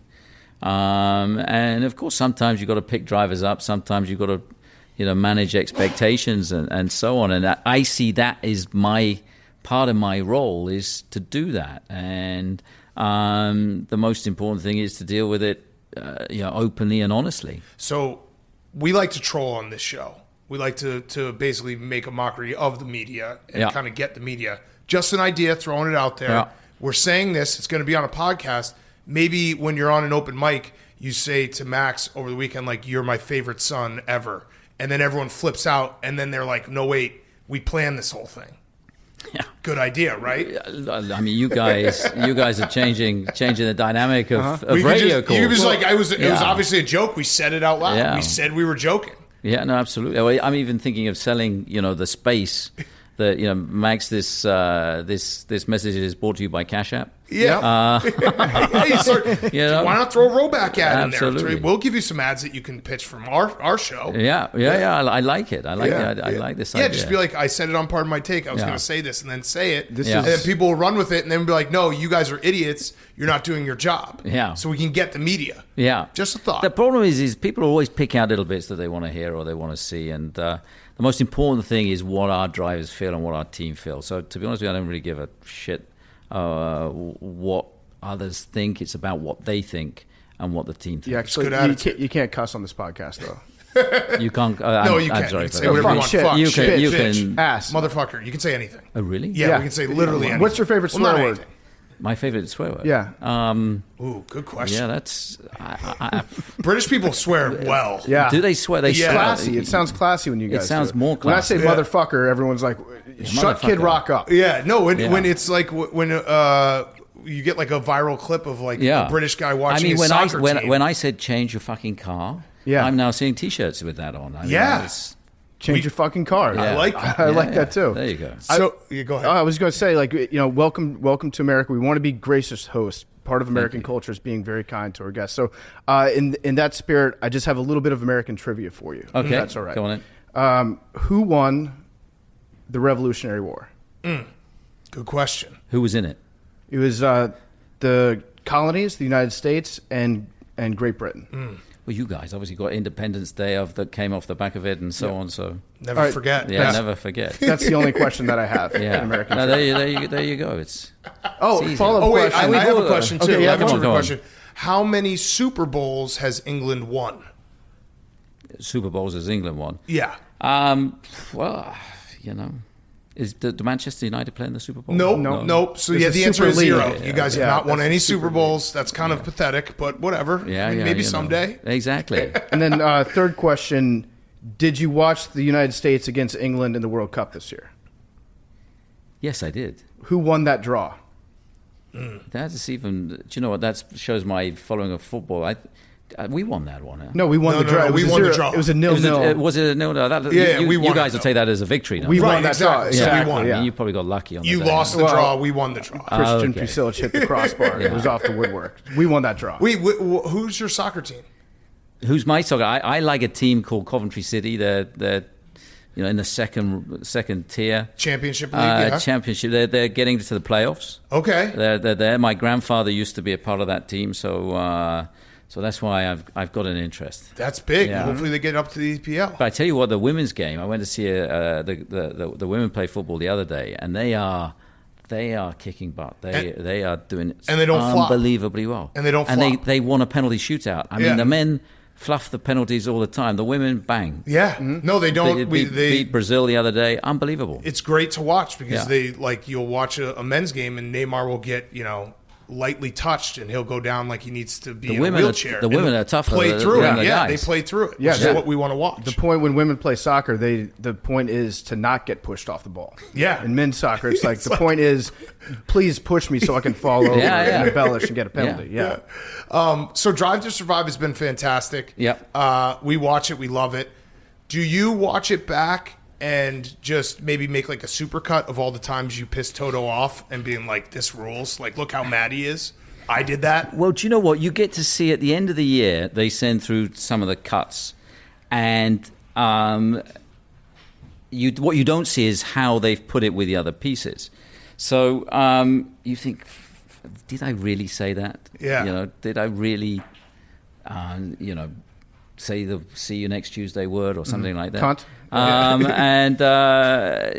Sometimes you think, where's this going? So I think we need that to be removed. Yeah. It's an out-of-body experience to watch that's- yourself back. I'd Exactly. assume. Yeah. Exactly. So, and then of course, then you see how they cut, because you think, what are they giving the guys on the other side as hard a time as they appear to be giving us? And then you see the whole thing come together. But you've got to remember they're making a show. I mean, it's like the Kardashians on wheels, basically. Yeah. I mean, so it's I like that. That's very meta that you guys, like the idea that you and Toto would complain to them that they showed you complaining more than the other person complaining. yeah. That's pretty much That's what you're pretty saying. much what you're saying. Yeah. So you watch every episode of it. Have I watched every episode? I don't think I've seen all the episodes. I've seen the ones that are relevant to us. To your team. Yeah. Yeah. And you see what information other people are getting about Red Bull and what's being distributed out there. Is there anything that you think has been unfair in general in the way that you've been portrayed or the team's been portrayed? Well, you got to remember that they're making a story or making a show, and somebody's going to be the villain, somebody's going to be the hero, and sometimes they swap over, and there's an element of pantomime to it. I mean, the one thing that's consistent is just how fucking scary Gunther Steiner is. Yes. Yes. But that's that's the consistent theme. Yeah, that's a fact. Through all of the shows, what I've seen. Mm-hmm. Yeah. So how is your relationship with Toto right now? Is it, if he called you and was like, hey, I want to get dinner with you, you'd be like, this is a prank? What are you doing? I think he's blocked. Oh, really? No, it's fine. I mean, look, there's a healthy competition, and I think it's good to have rivalry in sport. Yeah. And they did a lot of winning. They're a great team, and now we're doing our thing, and we're tending not to look behind. We're looking forward, and it's not really about Toto. I mean, it's about Ferrari, about Aston Martin, and he's no doubt got his challenges. So I'll let him focus on those. I'll correct you. It's great for sport to have rivalry. That's what we watch for. Absolutely. Like that is, you want to see. There's nothing better than when two teams don't like each other and the stakes get higher and higher and higher. Yeah. And you get invested in your team. It's Yeah. the best. Well, it's boring if everybody just loves each other and whatever. You've got to have a rivalry, and it's got to fire people up, and I think that fires the fans up as well. And there's always going to be people that support you and people that don't, and that will change from country to country that you go to. Yeah. So what about the supporters of the different racing teams? Is obviously in British football, Yeah. each team has their supporters, and they're known for different things. in racing. Is it the same way? Ferrari, it's a great brand, isn't it? It is. It's cool. I wear a Ferrari shirt. I don't own a Ferrari, but I wear it just so people think I own a Ferrari. You see, you're a classic Ferrari. Yeah, that's fine. I don't take offense to Poser. that. But look, it's great to have so many iconic brands, and what we see is just this fan base growing and growing. And not just for the team, but for the drivers. I mean, you see the support there is for Max when he's hit his Orange Army traveling around the world for such a little country. Those guys get around, and then when we race in Zandvoort or Belgium, it's unbelievable. And then we got the Mexicans, which is that's just insane that weekend when we go to. So we got about 4 or 5 home races. Yeah, that's nice. Smart. Yeah. Who are the hooligans? The hooligans. Yeah, which team do the hooligans support? Which team is the hooligans? Well, that's probably us. Yeah, we're a bit edgy. Well, I see that you're a company man. You're drinking a Red Bull right now. We do that. We drink 6 Coors Lights before. But I think every we episode. play our music loud. We're a really bad neighbor. Everybody's enjoying what they're doing. They're doing it with a smile on their face. We do things a bit differently. We're not as corporate. Nobody in our factory wears a tie. They probably wouldn't get in the factory if they wore a tie. There's very much a jeans and T-shirt kind of culture in the design functions and so on. So it's just a different culture, and every team has its own characteristic. And I think the Red Bull one epitomizes, who we are. And it's got to be fun. It's got to be. If you don't enjoy what you do, why do it? Yeah. All right. So last question. This has been fantastic. Best of luck in Miami. Before Max and Checo come into the room, who do you love more? Well, look, I love all my children equally. Oh, shoot, they're in the room. I didn't even realize they were in the room. Oh, no. That was my mistake. Well, there you go. Have you got kids? Yeah. You love one more than the other? Yeah, my daughter. Oh, really? Okay. Yeah, that's the easy answer. Okay, that's... Sorry, I mean, it is. It's that's just kind of... easy, In the UK, we'd never say anything like that. I love it. People do that to me all the time, and I just am like, yeah, my daughter, and they don't know what to say. All right, well, thank you so much, Christian. We really appreciate it. Best of luck in Miami. Very fun to do this in person, and if you want to troll on the mic, well have your back. So okay, that's just good think to know. about it. That's think good to about know. it. Yeah. Good luck. Thank you very much. And now for something completely different. Okay, we now welcome on recurring guests who've been on before. It is from Team Red Bull, Max Verstappen, Sergio Perez, Checo, and Max. Thanks for joining us, guys. We're at Miami for the F1 race this weekend. So let's start there. How good is the car right now? I think it's pretty good. I mean, we've won the races. You guys are winning a lot. We've won so far all the races. So I think that's a great start. I mean, honestly, I think we didn't expect it to be that good. I mean, of course, we had a very strong car to the end of the year, but we really thought that starting this year, other people, would have been a bit closer. Especially, I think, in the race, the car is very, very strong. And that's, of course, where you score the points, right? But, I think we are all positively surprised with it. Okay, so dumb question. We asked Christian this, like in America, if a team dominates too much, we always start the stupid storyline, are they bad for the sport? Because they're winning so much. Have you guys ever thought to maybe slow down a little bit just so that way the competition thinks they're closer than they are? Like being like, maybe in this race I'll just hit the brake just a tiny bit just to make them think that they're close? Dumb question. I knew it sounded dumb when it came out. The problem is if whoever sits in the lead, if you do that, then your teammate normally will get by. So I don't think you guys that will be the case. I think we will be really happy if we keep winning every single race. Yeah, I guess now that we break it down, what we just asked you was like, have you ever considered being worse at your job? Yeah, it's slower. And that's probably not what goes through a Formula One driver's mind at any time. I saw your helmets. So you've got the custom paint design for this race this weekend. Does that make you faster? I didn't make one. I forgot about it. Oh, you didn't make one? I missed out the boat, so I'm doing one for I think in 2-3 races time. Is there a helmet that you've put on and you look at yourself in the mirror and you're like, yeah, this is a fast helmet?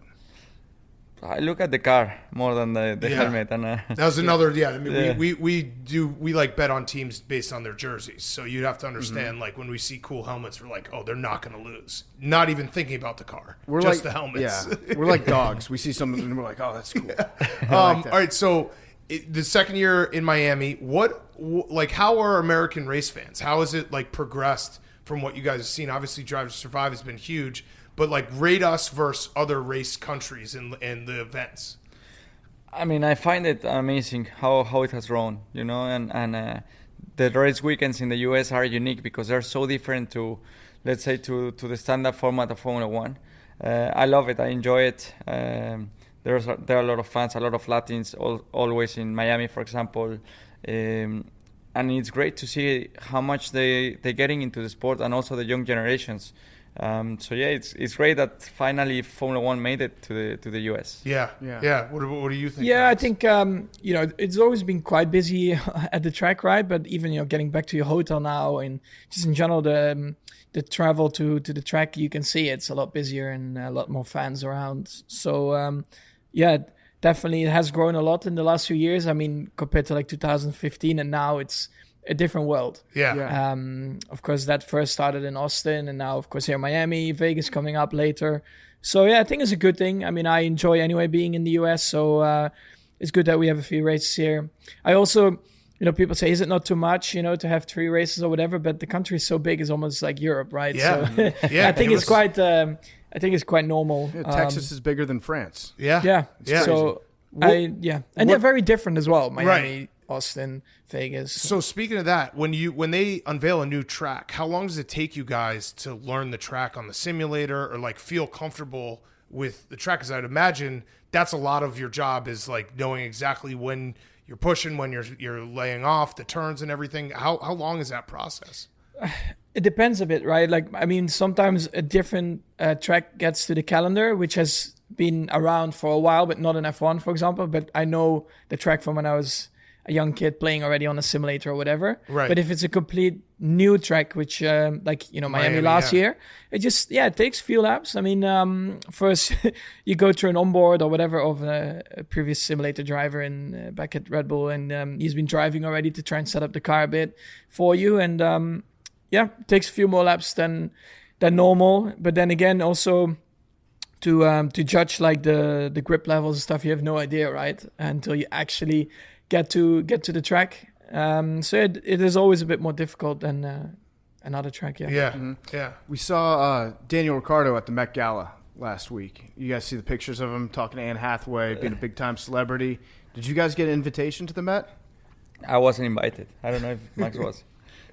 No. I'm not the kind of guy to go to these kind of events. Yeah. So you wouldn't go if you were invited, Checo. Would you go? I wouldn't go either. Okay. I'll prefer to go and play golf. Yeah. How's the golf game right now? How are you shooting? What's your scores? Well, I played this morning and I had a pretty good run. But I only played 6 holes because I was in a rush. Yeah. Pretty much just got a buggy. Okay. The rest was on par, so it went really well. Yeah. So you're pretty much a scratch golfer then. Yeah. Right around there, right around par. That's good. That's fun. Yeah, but that was my best run. You had a hole in one? last. I wouldn't be here, mate. If I got one. Have you ever had a hole in one? No. Oh shit. And I don't think I will ever get one. What, Max? Have you? I haven't. I shot a Have you? I shot a 119 the other week, but I had 2 birdies. Yeah. Which is That counts. hard to do. Yeah. It's the equivalent of, I'm really bad at golf. Yeah. 190 with I 2 mean, you birdies. guys are. I have no clue what you guys are talking Yeah. about. Why don't you golf? You should golf. It's- Maybe. What basically he says is that he's done 2 pole positions, but he has crashed pretty much. Yeah, that's pretty much it, right? Yeah. You had That's two it. of It's a the good fastest start. laps, and then every other lap He was just a put it complete on the crash. wall. My car caught on fire. Yeah. Right. Max, you own a lion.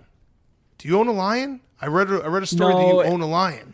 Well, we kind of adopted a lion That's last owning a year, lion. and to Mick. Okay. That was like this kind of was it the Christmas kind of presents you have to give to other drivers, right? You gave and you someone can a lion? adopt a lion. No, well, you can adopt a lion, and then he didn't get the actual lion. I mean, the lion is still walking around in the wild. We need to find this lion. You're taking care of the But you better. own it. But you own it. It's No, that's your around lion. Yeah, no, wait. So what other gifts did you get? Because that's a pretty cool gift. to Well, be I "Here's gave a it away. lion." I gave it away. Okay. I gave it to Mick. Okay. So yeah, And So Mick owns a lion. lion. kind of. Do you get to visit the lion if you wanted to? Could you go find it? Yeah. Yeah, I should find I that would Yeah. visit lion. that lion. Should be. Wait, so you give gifts to other racers? Is that what Well, you that do? was like this Christmas kind of thing we do at the end of the year from F1. Basically, and- you are forced to. Okay, so what did you guys get other people? So I gave that to Mick, and I got an F1 cover with 3 times Charles in it. Okay. So Charles, of course, gifted that to me. Wait, so you guys were basically playing Secret Santa, and you're Yeah, like, that's I'm the getting word. someone a lion. Secret Santa. Exactly. That's the That's word. a baller That was thing what I to was do. looking for. That's What it. did you get? I got sake from Yuki, Okay, and I gave some golf lessons to Albon. okay, but not a lion. That's a Not a that's a lion. mean gift to give somebody is golf lessons. Lessons? Yeah. You just basically wanted to give me That golf wasn't my lessons, idea, though. So If you play ever with get you. me, do not give that to me. Yeah. Do you guys get each other gifts? Well, It's okay. Me and Big Cat don't give each Yeah, other no, gifts. that's fine. That's fine. We kiss That's fine. every year on our birthdays. Yeah, but yeah. that's it. we haven't yeah. we haven't done that yet. You guys haven't kissed each other? I don't think that will happen. Bad ever. teammates. Not Do you yet. guys want Not it? yet. Do you want it? Just, No, we're good- okay, we're you good don't for want now, it? we're Sorry, good that's for fine, now. that's fine. That's fine.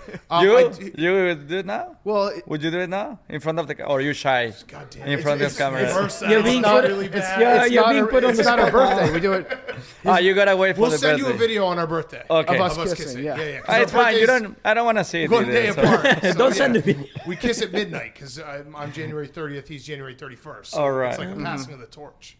You understand? If you guys had birthdays next to each other, you'd probably kiss. Yeah. All right. Maybe. So the start of this season, obviously you guys have been in the news a lot.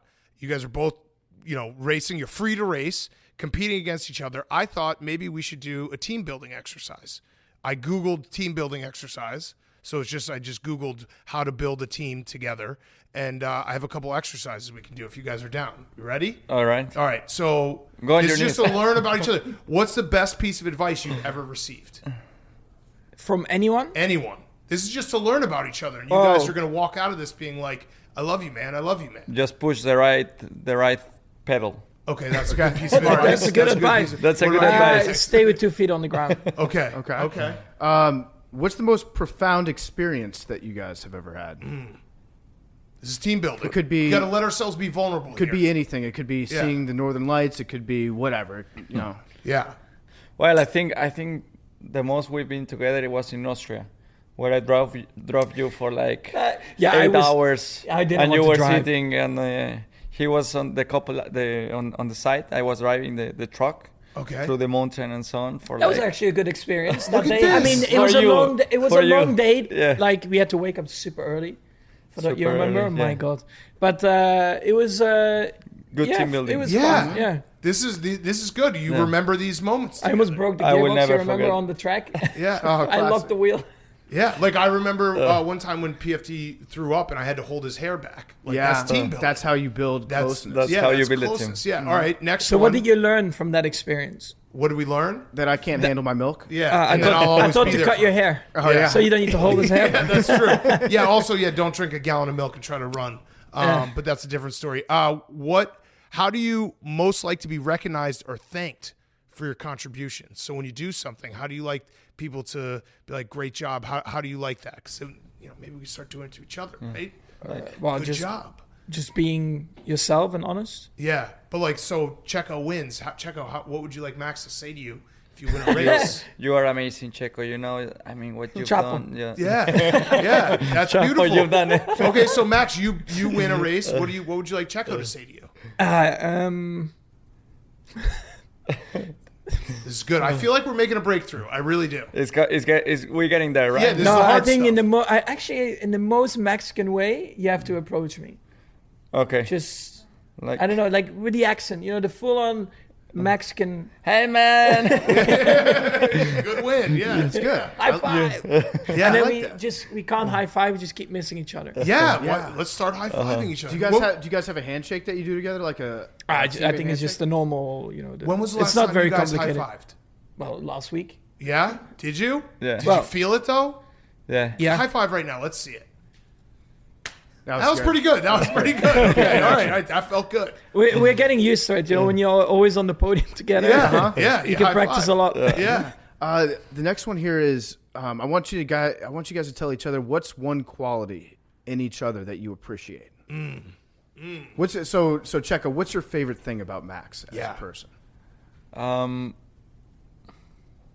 He's a good loser, I'll say. Like Oh, when- okay, all right, that's when- good. All right, No, no, okay, not we're honestly, going like off the rails here. when Yep. he,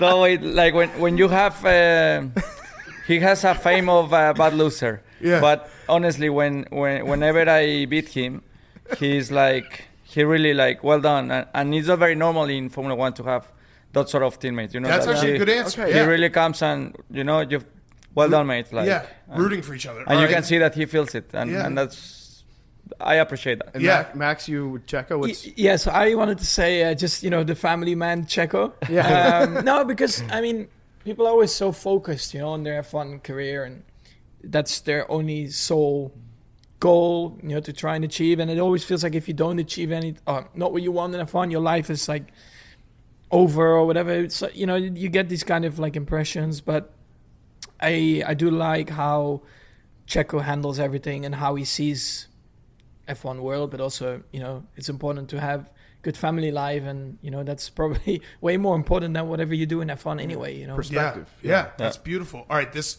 last one might be a little tricky, but we're going to give it a try, okay? Because I feel like we're getting somewhere. The last one that the team building, when I Googled it, it said, look into your teammate's eyes for 60 seconds without taking away the gaze. So you guys are going to look in each other's eyes. For 60 seconds. Yeah, I have the timer right here, and we'll just narrate, but you guys just stare at each other, okay? And we are not allowed to... No, Kiss, can't no. break. Can't No, kiss you either. can't kiss. You're right. You're gonna Good want question. to. You're gonna want to You're kiss, gonna but want you can't. But yeah, all right, you ready to go? All right, look each other's eyes. Here we go. Time. All right, so they're looking at each other. This is good. It does look good. Do you feel like, your souls are Yeah, connecting? I'm really feeling it. Yeah, this is good. Really. Max, to you guy, feeling just this? Very intense. Oh no! Oh, Checo, you looked oh, away. I Sorry. might have to restart. We may never get out of here. All right. Oh, Max- Max just kind of looked away a little Max, too. Max has really quick eyes. Did you see Stay that? locked in. You got 40 more seconds, guys. This is, you feel it. I feel it. Yeah, I feel the love in this room right Yeah. now. I feel like you guys are finally connecting. Like, you haven't looked at each other's eyes. Ooh, a little sigh. That was cute. Yeah. Yeah. Oh, you're starting to mirror each other's Yeah. body language too. You're nodding a little bit. I'm Yeah. going to say that you guys can kiss if you want to. That's fine. That's We're gonna, fine. okay, all right. They're saying no. 20 They're seconds. such good teammates. They know, like, hey, I don't want to kiss. Yeah, I right. also don't want to kiss. Right. All right. This feels good. Like, This you is just beautiful. look at each other. Yep. No This laughing. is so good. I feel the bond is getting stronger. We got they Double went thumbs thumbs up. up on each other. That was just to remind each other they're good. And time. That was great. How'd that feel? Unbelievable. Yeah. I really felt it. Okay. Do you guys feel closer? Yeah. We Really were good. already that close. It can't even get closer. It than can't that. get any No. closer. It can always get closer. No. Right?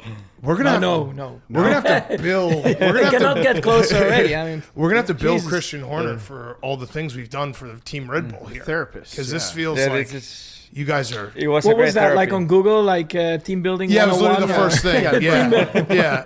I mean, it was trust falls too, but I don't really want to do a trust fall. But yeah, it was the most generic like icebreaker thing you do like in a corporate America, and we did This. it. Yeah, what we just yeah? did. Yeah, we did it, and I feel like you guys are as close as you ever been. It's unbelievable, isn't it? Yeah. Okay, serious F1 question. Do you think that Formula One is trying to nerf the Red Bull team? Are they trying to make you guys slower with the DRS stuff? Are they out to get you?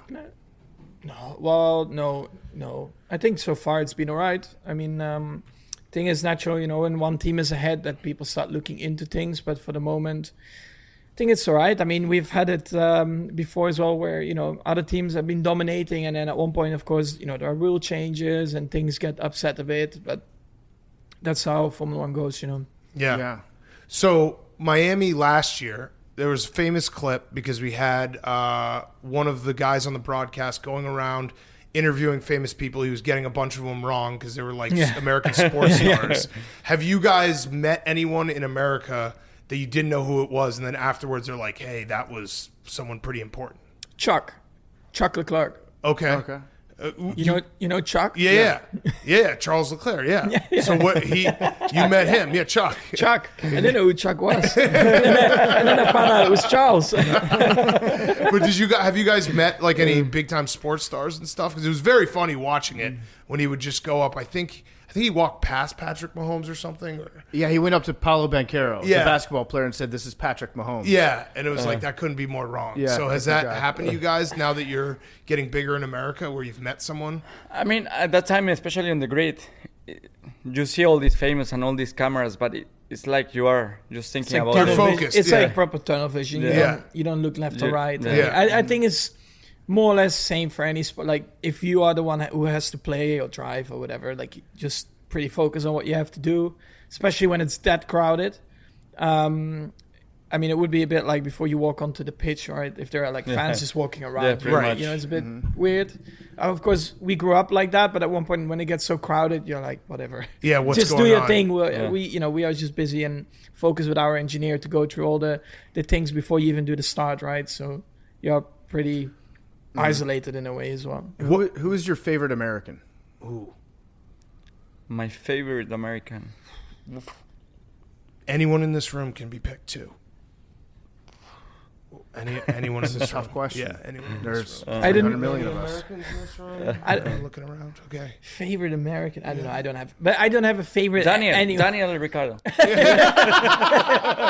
He's an import. He's an import American. I really felt like he really made it now to the That's a US. perfect answer. Yeah. Yeah, it was at the Met Gala. Yeah, That's great. He does wish he was American. Yeah, he really. I does. really think. The howdy hats, all that stuff. He When loves he it arrived all. on a horse in the paddock. So back to the start when all those fans are on the track and then they get off and then you're ready to start.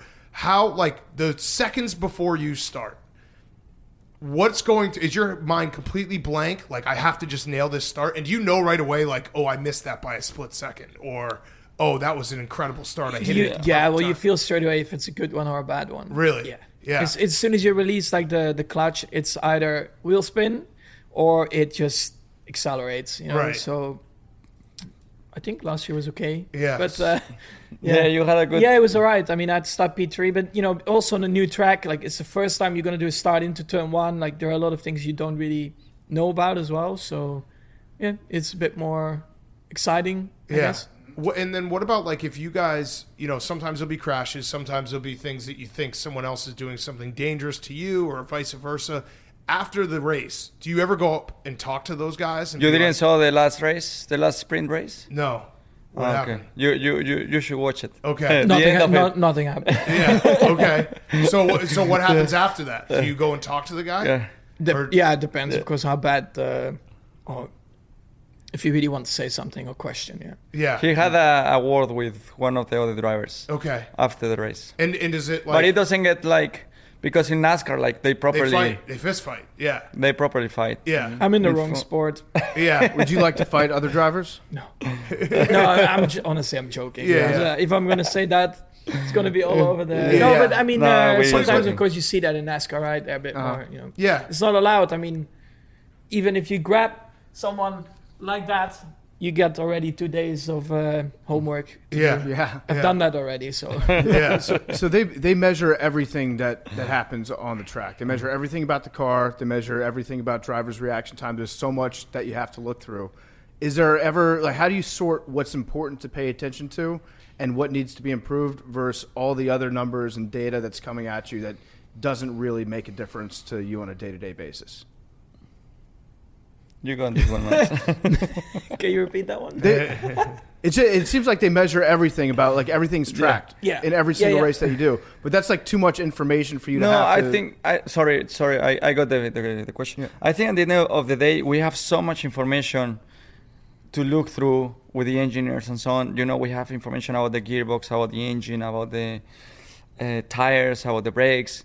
But at the end of the day, there is so much the driver can control, and I find it useful that you just focus on things that you can change or that you can influence. Because if you try to focus on so many things, at the end of the day, it just becomes so much. And there are drivers that can have the more stuff than others, and it's just down to you to feel what you're able to filter. Yeah. So off that, you guys are driving the car. You know the car better than the engineers. Are there times when you're like, "Hey, change this," and they say, "No, we're not going to because we've planned this out"? Like, who gets final say when it comes to the modifications of the car? Well, I think if you really, really want to, then you put whatever you want on the car, but it's also a working relationship, right? So, I mean, if you really force sometimes things through, maybe your engineer is not entirely happy with the people around you. So it's also sometimes a bit of a 50-50 scenario where you have to find a compromise, right? Where sometimes they come up with something and you come up with something which might be a little bit different. And you're like, oh, should we go in the middle? Or, so you just have to work together. That's why it's a team sport at the end of the day. And I mean, to just head first go into things and force things on the car is not always, I think, the right way to go. Yeah. I have a really dumb question. This is maybe dumber than the other ones that we've asked. Another one. Yeah, I have another one. We're really good at asking dumb questions. Are you better at turning left or turning right? Ooh, good question. Tough. I mean, I think in the circuit you have turns where you just they come more natural to you than others. Because you look at the data, at the telemetry, and you say, oh, I'm looking good at turn 1, turn 2, but then I'm missing to max on turn 9. And you have to focus on turn 9. But normally it doesn't really matter if it's left or right. Right. Normally not. No. I mean, you do have a leading eye, which I do think has an influence on things. But, I think it's more the shape of corners. It doesn't really matter if it's left or right. It's like just the speed or the angle, the degrees. Yeah, it's actually a good question. Yeah, because they might track that. You might be just like slightly better at one direction because, like you said, the leading eye thing and also being right or left-handed might have like the tiniest bit. What does that mean though? A leading eye? Well, I do feel. I mean, you can see it, right? If you already put your hand in front of your eyes, like there is a bit of a difference. So you always see a bit better through one eye, and I feel like sometimes you can look around the corner a bit better if it's, for me, to the right than a left-hand corner. But it's more like with some kind of like reaction stuff, or when you're looking, you have to look straight, but then you have to touch bits on the left or the right. It can have a bit of an influence as well. Yeah, maybe in F1 it's not as big, but. Okay, so last question. You guys have been great. It's great having you on. Good luck with the rest of the season. Can we get one last high five? I just want to see it one more time, just so people can see how it. much it developed the team like building. have we gotten better? So let's go a high five. Oh no! It got worse. Oh, it failed. You can tell you're a golfer trust. because you didn't It connect failed. on a high I think five. it didn't work. We got to end with didn't work. end with a high five. Look, bam! See that's that? good. Come on, you guys high five. Let's see the trust. Yes. Okay, beautiful. It feels like we got something accomplished here. So thank you guys. You Best gotta of tell luck. Christian. Yes. Yeah. No, we're gonna bill him $2 billion for what we've done today. Yeah. Not bad. That's a good start. Yes. Good luck. If you get $200, you've done a good job. All right. Well, thank you guys, and best of luck for the rest of the season. Thank you, guys. Thanks, guys. Thanks. And now for something completely different. Okay, we now welcome on one of our favorite recurring guests, probably the longest running thing that we do on the calendar. It's true. Randy Moss for the Kentucky Derby. It is time. You can see him on NBC. He's going to be doing the Oaks on Friday. He's got the Kentucky Derby on Saturday. It's a great weekend for horse racing. Randy, let's start big picture. How are we feeling about the track, weather, just general vibe for this year's Kentucky Derby? Well, it's Derby week, so you know it's going to rain. I think it's supposed to rain Friday for the Oaks, and the weathermen are there's as bad handicappers as the rest of us. But what they say is that by the time we get to Saturday, it's going to be okay. And I mean, Big Cat from the past, the racetrack at Churchill is so fast drying that it ought to be, if they're right, then it ought to be a pretty good track Saturday. But it's looking good. The horses are all seem to be training pretty well, and the place looks good. They're redoing the paddock, and they have a whole new grandstand area on the first turn that looks almost space age. It looks like Arlington Park. It's really nice. So yeah, all systems go. I'd love to make it to the Kentucky Derby at some point. That's on my bucket list of events. I can't believe I haven't been there yet, but it seems like the most fun ever. I'm sure you still have a great time after you've been going for a really long time. It's still probably one of the best weekends of your year. I haven't been paying that much attention to the storylines leading up to this year's Derby. So really all I know going into this Derby, I think is this the last year? Like Bob Baffert's not allowed to be training any Correct. horses in this race, right? Besides that, maybe we can get back to that later. Besides that, what are the big storylines in this year's race? Well, there's a lot of them as always. And by the way, before you come to the Derby for the first time, go onto YouTube or Amazon or the internet and look up Hunter S. Thompson Kentucky Derby. Just Google that and read what the Louisville native Hunter S. Thompson has to say about the Kentucky Derby. Yeah, and you'll be laughing for a week. That was my intro into the Kentucky Derby. The Kentucky Derby is decadent and depraved. One of the best stories of all time. That's it. Okay, you beat me to it there. You already did. Storylines. Other than the Baffert storyline, I think probably the number one storyline in this year's race is going to be the two Japanese horses in the race.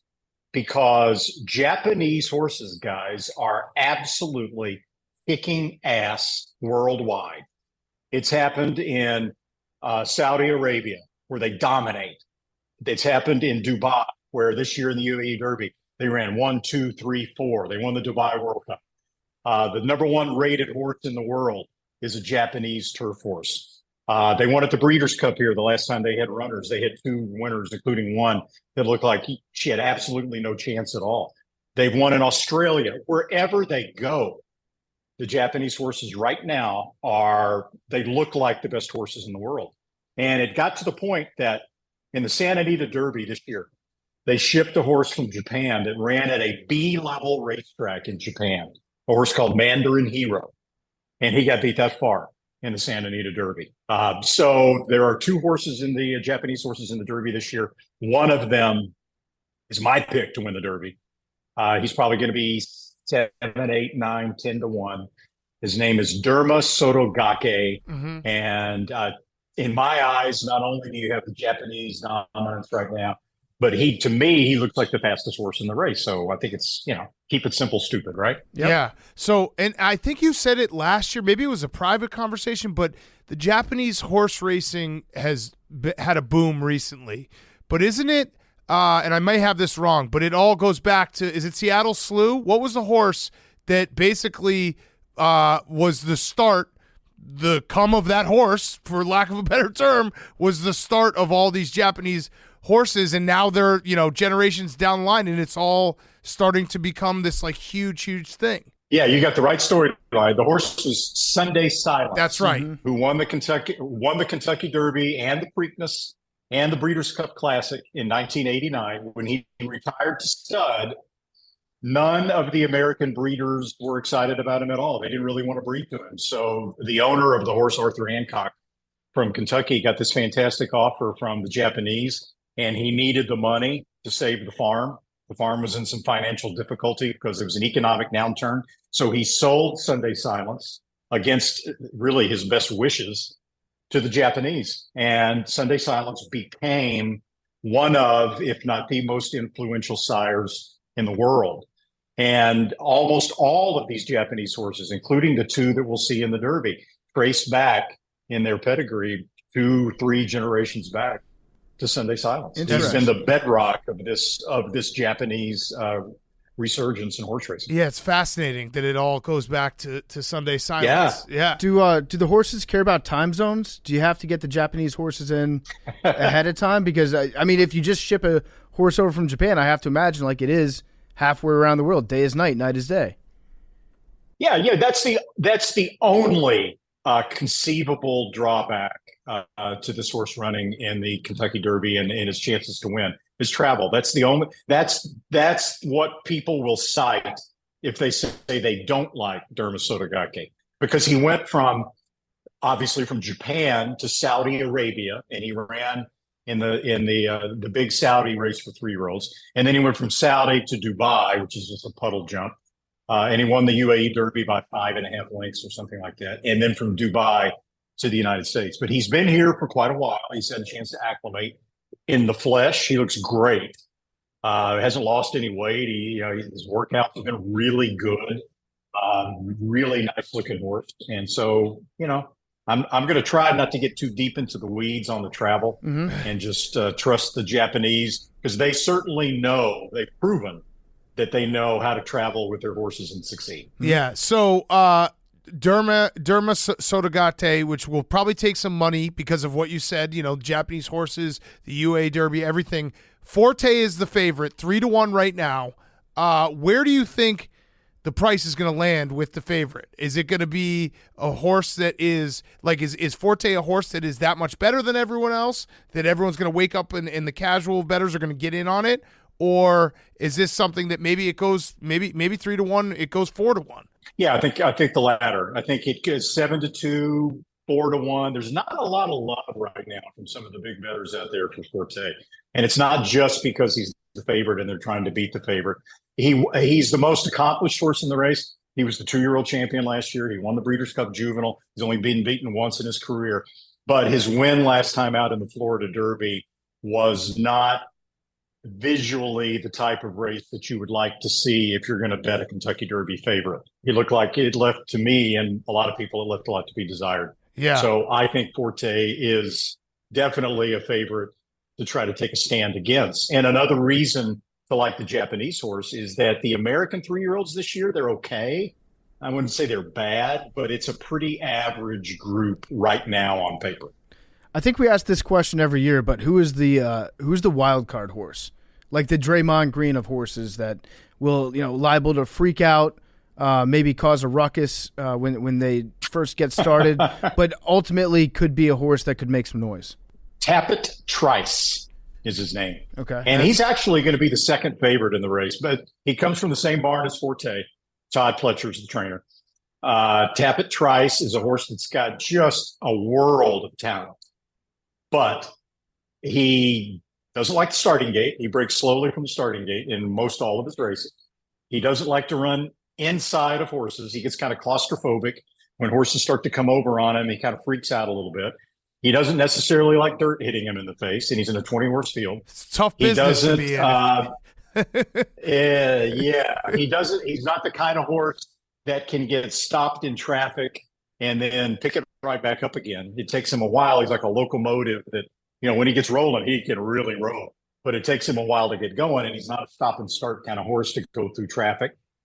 So all of those things are going to work against him in a 20-horse field. But they'll try to get him wide, so he's outside and he's out of all the kickback, and he doesn't have to stop and start. And if he doesn't get caught too wide, if he doesn't lose too much ground, he can really run.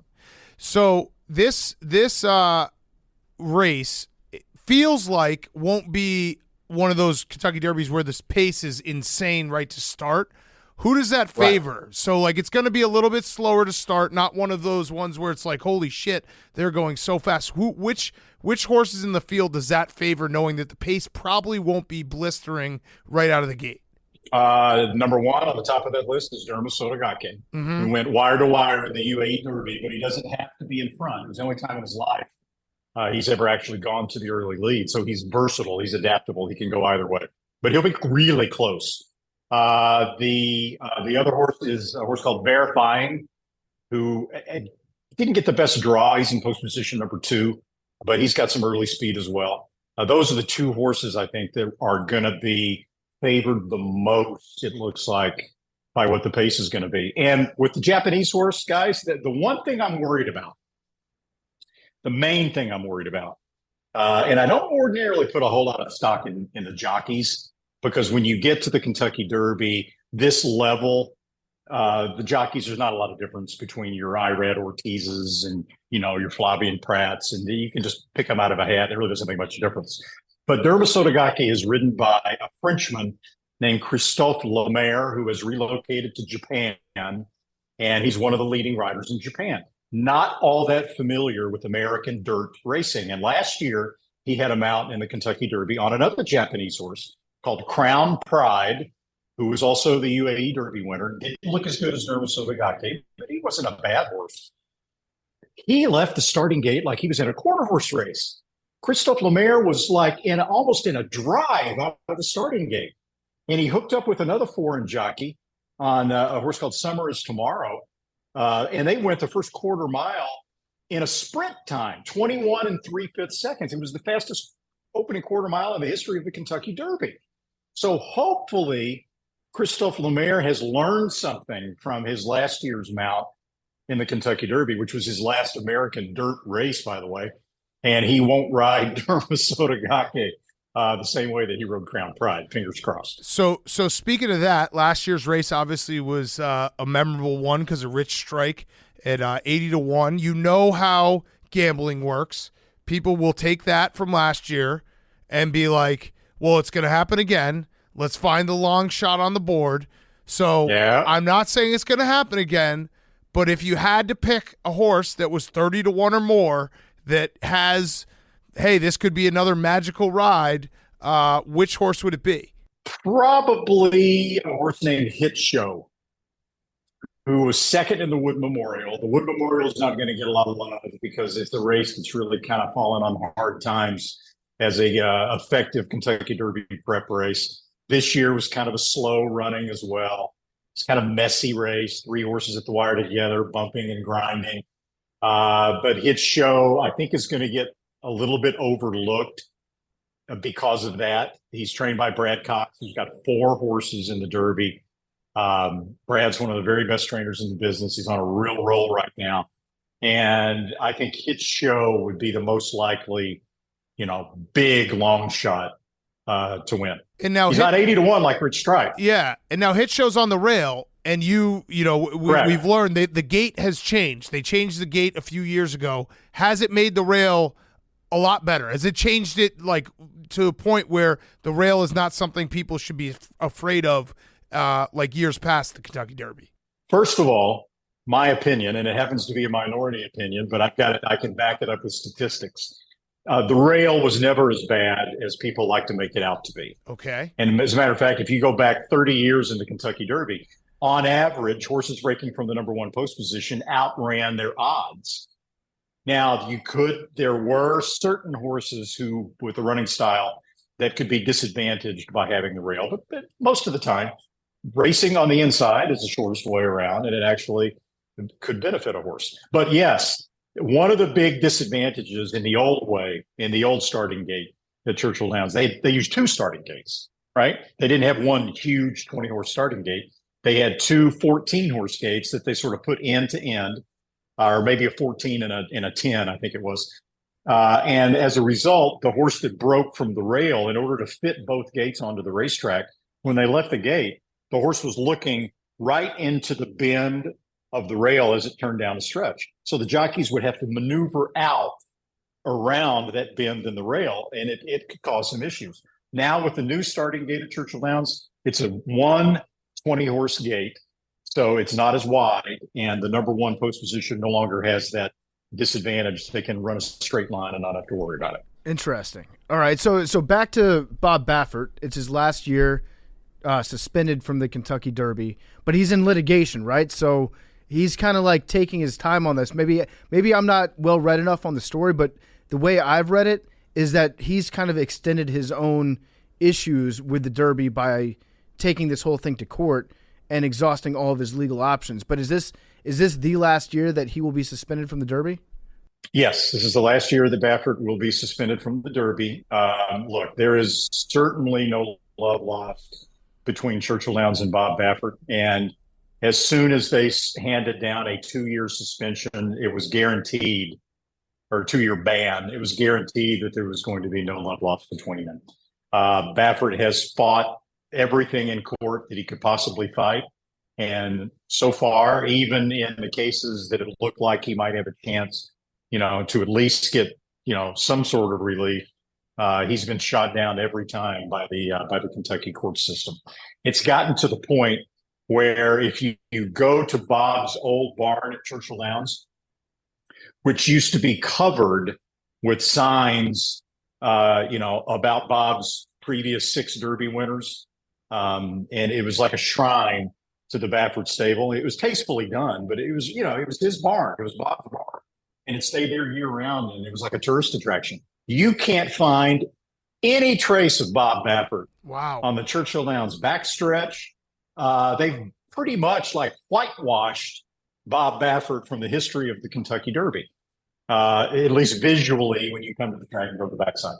So, yeah, there's a lot of animosity, I think, between Baffert and Churchill Downs, and it'll be interesting to see how that plays out when he's back at Churchill Downs, almost certainly with some high-level horses next year. Yeah. Okay, so I have a couple last questions. Always great to see you, Randy. It's like I just love this like stretch when we have all the playoffs and then Kentucky Derby comes and we get to see your face and it's like it's all happening.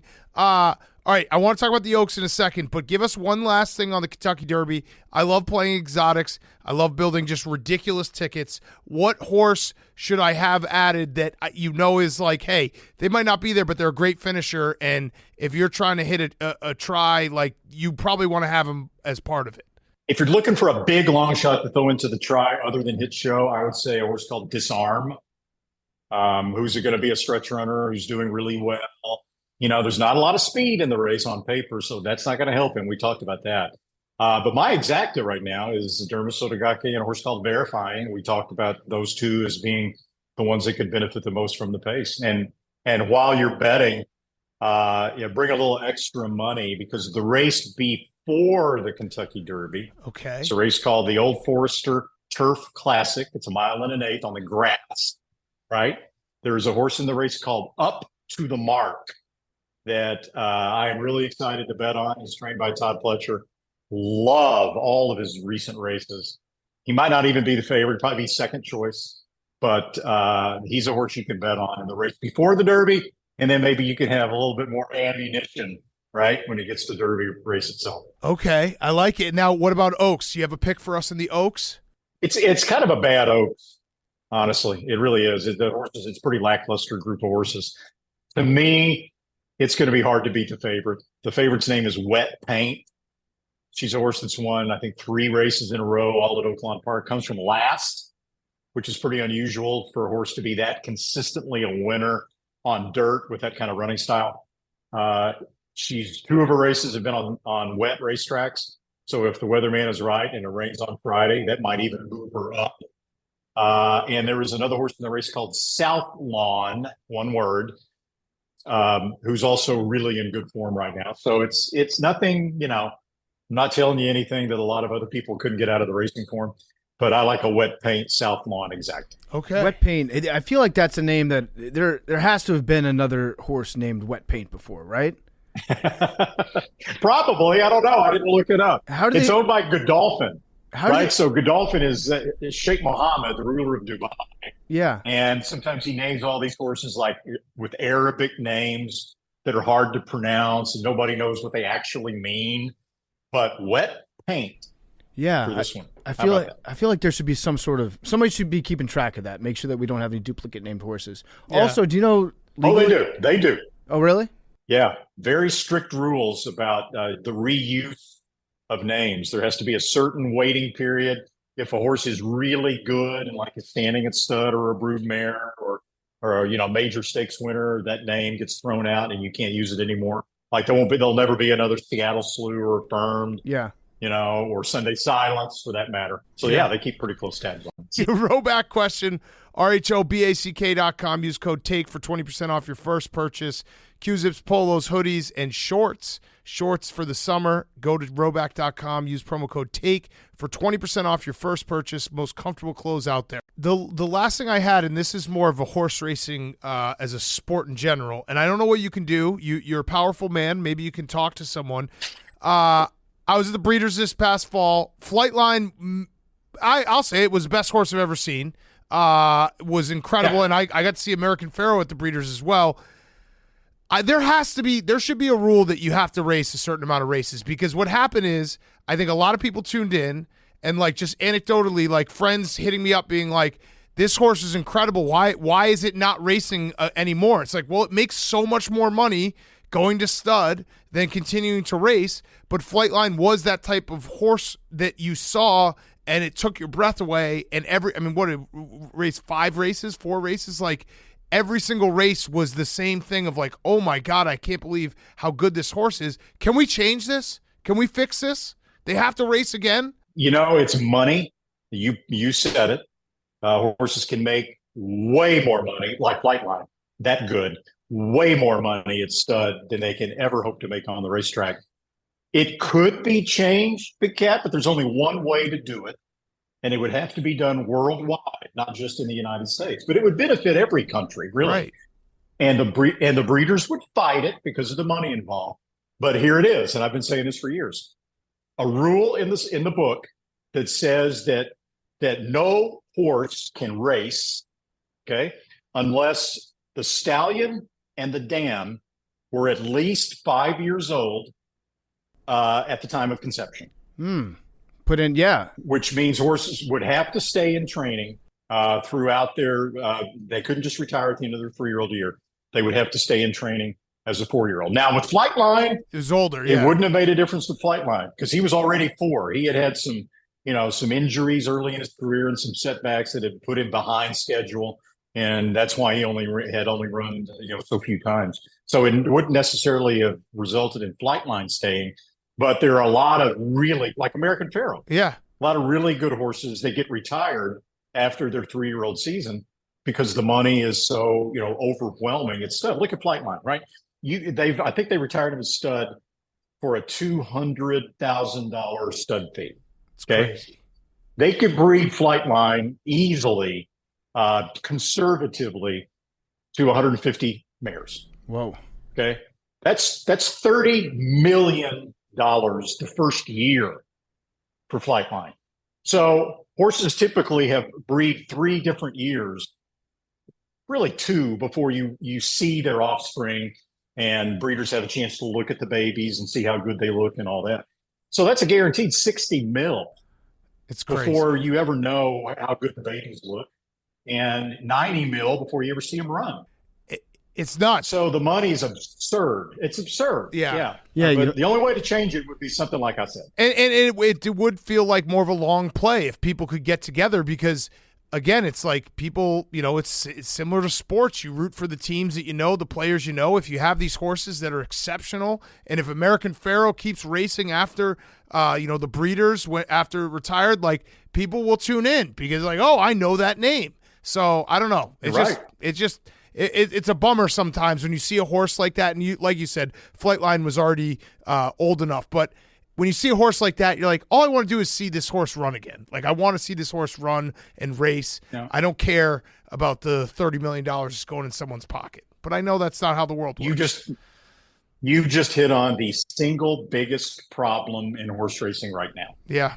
That's it. The early retirement of the superstars. You know what they call that when horses take time off from racing so they can just breed all the time? Mm-hmm. Load management. Load management. Yep. Yeah. Was Flightline one of the best horses you ever saw? Yes. Yeah. Secretariat was the best horse. I didn't see him in the flesh. I watched him as a kid on TV. The 3 best, or about to say 4, the 4 best horses that I've since I've been around following it were Secretariat, Flightline, Spectacular Bid, and American Pharoah. Damn, I got to see 2 of them at the breeders. I feel fortunate. I would put them in that order. Wow. And I know some people think it's heresy to say that Flightline was better than American Pharoah because American Pharoah was obviously a really good horse, but I just think that the Flightline was better. Yeah. Mm-hmm. And the beauty of horse racing is you can say, like, if Secretariat was in this Kentucky Derby, they would dust him, right? Secretariat would be the favorite. Because Secretariat, when he won the Kentucky Derby, he had to beat a horse who would have won the Triple Crown any other year. Yeah, right. The horse's name was Sham. And to this day, Sham has run the second fastest Kentucky Derby in history. That's crazy. Sham got a real raw deal. Yeah. Yes, Sham got an extremely raw deal. Yeah. Remember He's Sham. one of the best horses that nobody considers to be an all-time great. That's tough. Tough break. All right. Well, Randy, thank you as always. You are the best. We appreciate it. Good luck. Everyone tune in. See him on Friday and Saturday. And we got to talk before the Preakness. All right. Whenever, guys. Love watching you. Keep it up. Thanks, Randy. Randy Moss is brought to you by our good friends at Duracell. This episode is brought to you by Duracell. I love Duracell. I put Duracell batteries in everything that I own. Every remote in my house, strictly Duracell, the copper top baby. That's all you need to know. If you're shopping for batteries, get Duracell. Few sports are more technically demanding than auto racing. Because of those standards, Williams Racing only trusts one brand of disposable batteries. That's Duracell. You may not think you need the same batteries that help power Williams Racing until you do. Don't wait until it's too late. Don't wait until your battery runs out. If you have a different brand of battery, go change it out. I'm telling you, change it out midstream. Put in a Duracell. It'll last much, much longer. Duracell is engineered for more and a proud partner of Williams Racing and of Pardon My Take. There's more to come also with PMT's partnership with Duracell. And tell you what, if you tweet us a picture of you getting rid of your old batteries, putting Duracells in, we'll retweet some of those. We'll amplify that message. That's how much we believe in it. I personally only use Duracell batteries. They last the longest. With Duracell batteries, your remote's going to last for forever. Forever. I don't know if I can say that, but it's going to last a long time. It's going to feel like forever. Learn more at Duracell.com, Duracell.com, Duracell.com. Okay, thank you to Duracell sponsoring the whole show. We're going to do Fyre Fest of the week. Hank. Dan. Go ahead. So, yeah, I mean, I think part of it, not to throw blame around, but I think a lot of it might be your fault and your propaganda machine talking about how much I golf, because I just started golfing, a couple of years ago. But where's this going? We You put golf- out you our. golf all the We time. put out What our. are you doing tomorrow? I'm going golf. Oh no! Shout out to Yandel Sonk. We put out our golf video. It's on YouTube now. Me and Big Cat versus PFT and Arian, and the response is overwhelmingly negative. People were just roasting my golf game. I'm a little bit, vulnerable. You think I did that to you? I think you have. I think your over-exaggeration of how much I golf has created this narrative that people expected me to be better than I am, I guess. I don't know. I think we talk about you golfing the exact correct amount that you golf. Correct. Have we ever said that you're going golfing when you're not actually going golfing? So, all right. So we filmed this video. We actually did 2 videos. So the other one's going to be out on Macrodosing today at noon. So go check it out, Macrodosing YouTube. So we played these 2 golf videos. What did you do after? Well, I had a flight because I had a trip. Mm-hmm. So, okay. It's vacation. So Okay. what did you do before you got on your flight? Well, I had hours. I had a lot Just of answer time. the question. What'd you do? I stuck around. And you at the golf course. What'd you do at the golf course? I mean, there's nothing else to do. I had to golf. And then when you flew to your vacation, what'd you do on your vacation? I hung out with my family and my niece and nephew who I'd never met before and spent quality family time. And then one day went golfing. Just 2 one days. day? Well, one day I went with my Okay. brother. Okay. One day I went with my brother, so that counts as family time. And then the other day you played 36? No, 18. I played 36 the whole week. What I love is I get notifications every time Hank plays This is golf. bad. I've had to thought about. So pull it up and see how many also- rounds yeah, he's yeah, played. I've thought check it about out. blocking PFT on Let's here. check it out. How many rounds has he played? What I'll do is I'll just text Hank after he's on his first hole. Be like, "That's a tough triple bogey." I want to be on this. let's But fact listen, I'm check trying this. to get no.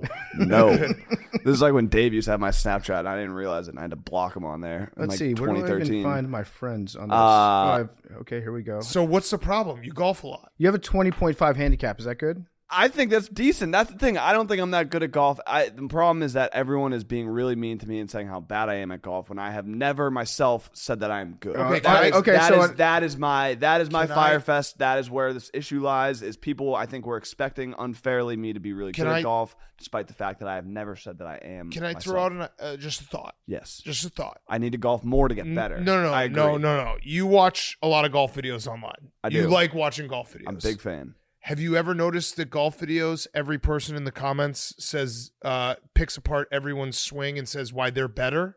Have you noticed that Max Homa, his entire, for a year, had a shtick where he would roast people's swings? Has that registered at all? That no matter what you look like on that course, people would say, find something to pick you apart. That's a fair point. That's a fair counterpoint. That's fair. There's 2 things people like in life: golf and telling everyone else their golf swing sucks. Those are the 2 biggest golf hobbies out there. Okay, so it looks like Hank played on the 28th. He played on the 26th. I took a big break off. Played on the 21st. Played on the 19th.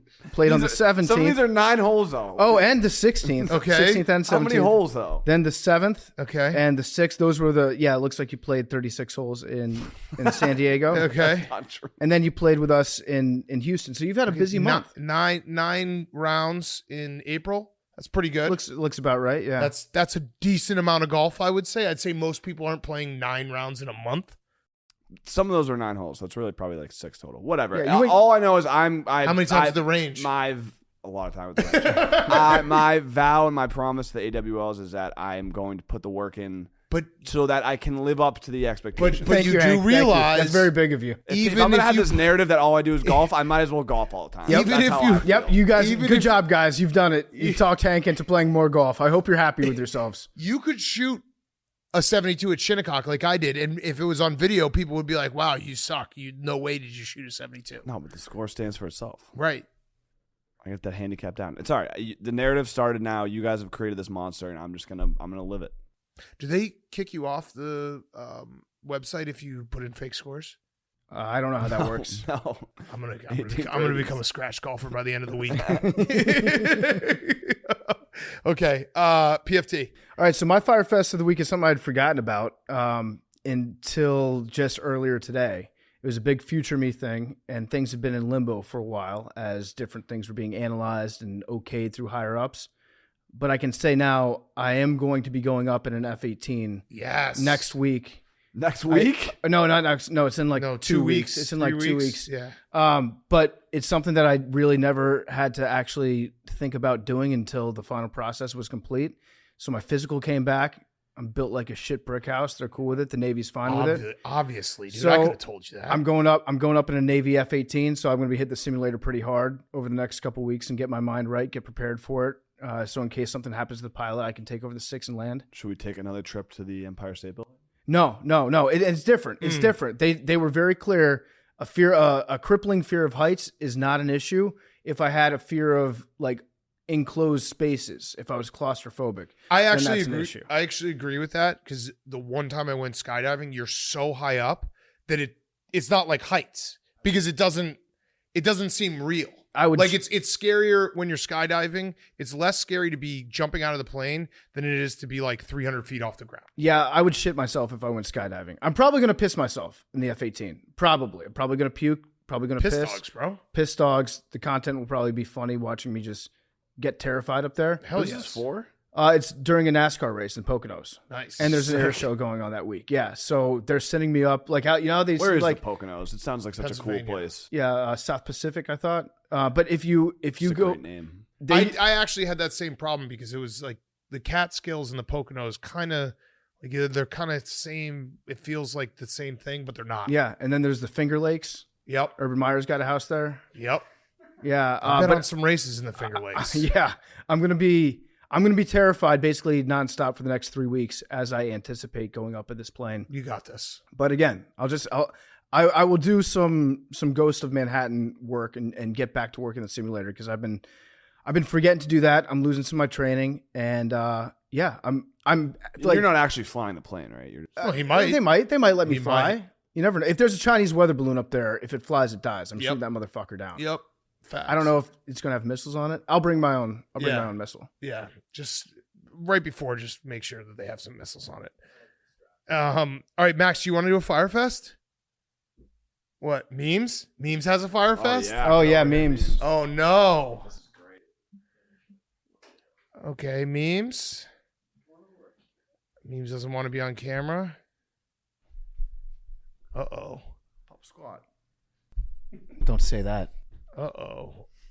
I will shit myself on the plane here. Oh, yeah, you text. Almost. Wait, you texted. What do you mean almost? You texted the group and then you never followed up. Yeah, it was a catastrophe.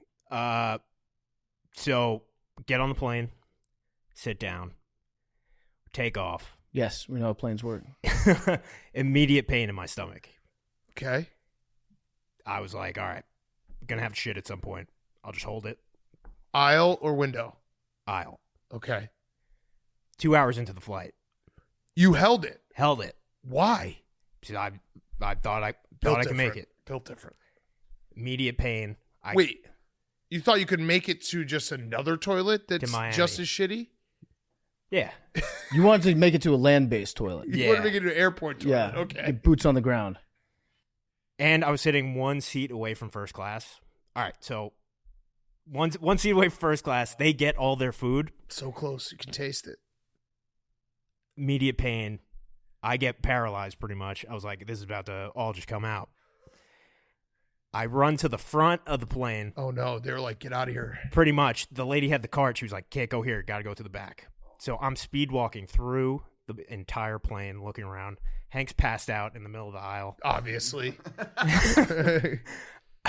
I make it to the back. I was just panicking. I was like, where's the bathroom? She points right there. We go in. It's like a closet. It was just. What's funny is like a lot of people are like, has Memes ever been on a plane before? Yeah. And the reality is this is Memes probably like 4th plane ride ever. Yeah. And then I get done. I come out and there's just a massive line down the entire airplane. Mm-hmm. It was just brutal. So wait, but you shit yourself before you got to the toilet. Yeah, a little bit came out, and then I was just running through. Hank's passed out. It was just so funny. One kid smiled at me. I think he was AWOL, but like AWOL. AWL? Al? No. All? Yeah. So wait, what'd you do with the underwear? Oh, I threw it out. It's Captain America underwear. Oh, no, you could have won MVP. Yeah. That's tough. You have great taste. Fun. Also, if you're watching the YouTube, Max is wearing the puke shirt today. Just a little fun fact. Max wears a puke shirt every day. Yeah, like it's crazy. I personally think Max needs to bring back the pants for the Yeah. next game. If it's really you can't lose, you got to wear the pants. James Harden would. Yep. One quick note about pass out. Obviously, I was passed out. I pass out every flight, and I think I've talked about this before. How sometimes I sleep talk and snore. I know that people have told me that before, but no one ever tells me on a plane. And I was sitting next to this French kid. He was probably like, I don't know, 14, 17 range. And when we were landing, I woke up and he was giving me a look like some shit went on when I was You popped asleep. a boner. Like he was like, Yeah, he, you know you popped He a was boner. giving me like just a look of like, and I like wanted to ask him, but I also was like, if he's not going to say something, I'm not going to ask him. You had a boner. Yeah, either that or you just made your standard mouth noises. Yeah. And Yeah, or sleep talking. he's probably going to go back to France and be like, Americans, they all do this when Yeah. they sleep. You had a boner next to a kid. 14-year-old French kid. Anything could have happened. Yeah. I mean, know their the answer. culture, yeah. That's fine. Yeah. It's Yeah. actually completely But acceptable. it was like I would describe it like the last scene of Inception when everyone wakes up and they're like looking at each other. That was me and this kid. Like he was giving me a look. I was giving him damn. a look. Well, you might have just started the weird looks, knowing No. how you wake up. That's true. You could have just got woken up and just started giving him a weird look, and he's like, "What the fuck?" Yeah. Okay, my Fyre Fest also airport related. I was late to the airport. I was doing stuff on Wednesday, and so I was like, "Fuck it, I'm just gonna drive." Which I don't know why I thought that would make it faster. Whatever. I was just going quickly. Park my car. I have no idea where it is.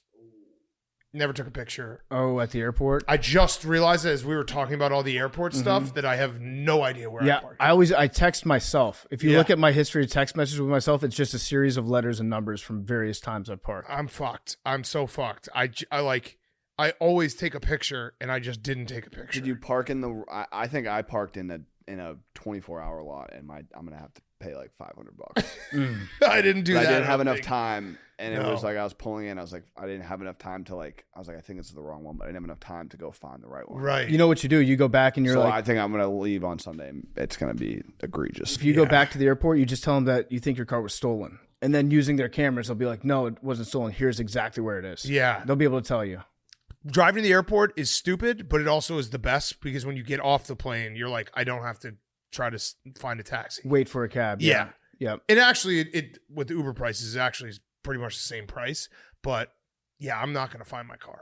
Yeah. Maybe I'll just take an Uber home and just let them like They'll get it back to you mail eventually. me someday. I mean, my lease is up soon, so maybe I just never It's go not- back. It's not, yeah, just report it stolen. It's like, you guys can go get it. It's somewhere at LaGuardia. Yeah. There should be a AAA service that does that.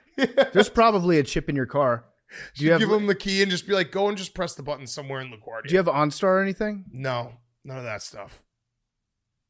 It's tough. It's all right. Yeah. It's fine. It's fine. It'll- All right. So we are obviously on the road.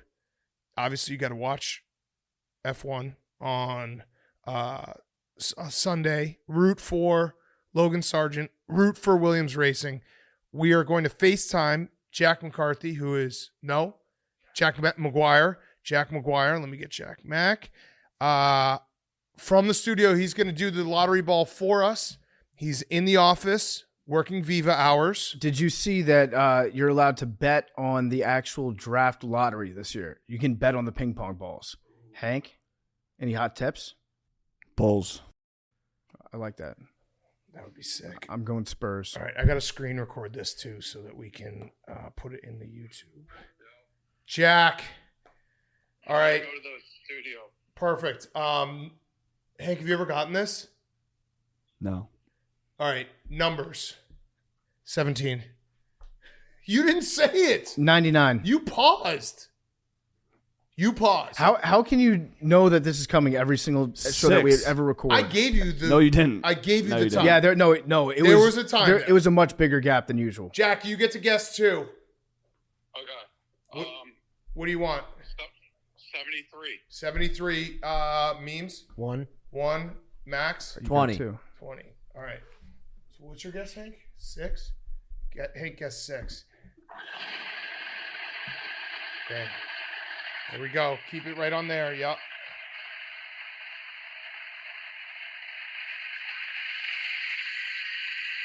Oh, it looks like maybe a single digit. Nope.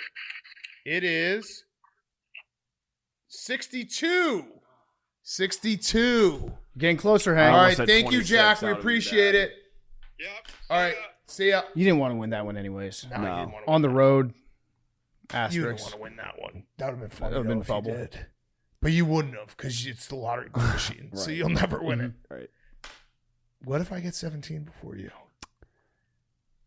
What's the puku?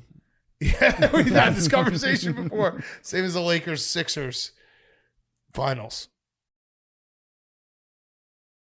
I don't know which I'd rather have. Well, you're not going to get one of them. Yeah. One of them actually could happen. Okay. See everyone Monday. We got an awesome interview with Michael Davies. He is executive producer of Jeopardy Masters. He also was the executive producer of Barstool Van Talk. So we had some awesome flashback. What was your perspective from the whole thing? And also he's got a British accent, so he's cool. Old friend. Yes. Love you guys. Hey, good luck golfing. Yeah. Animal fact, Hank has golfed more than any other animal on Earth in the last month and a half.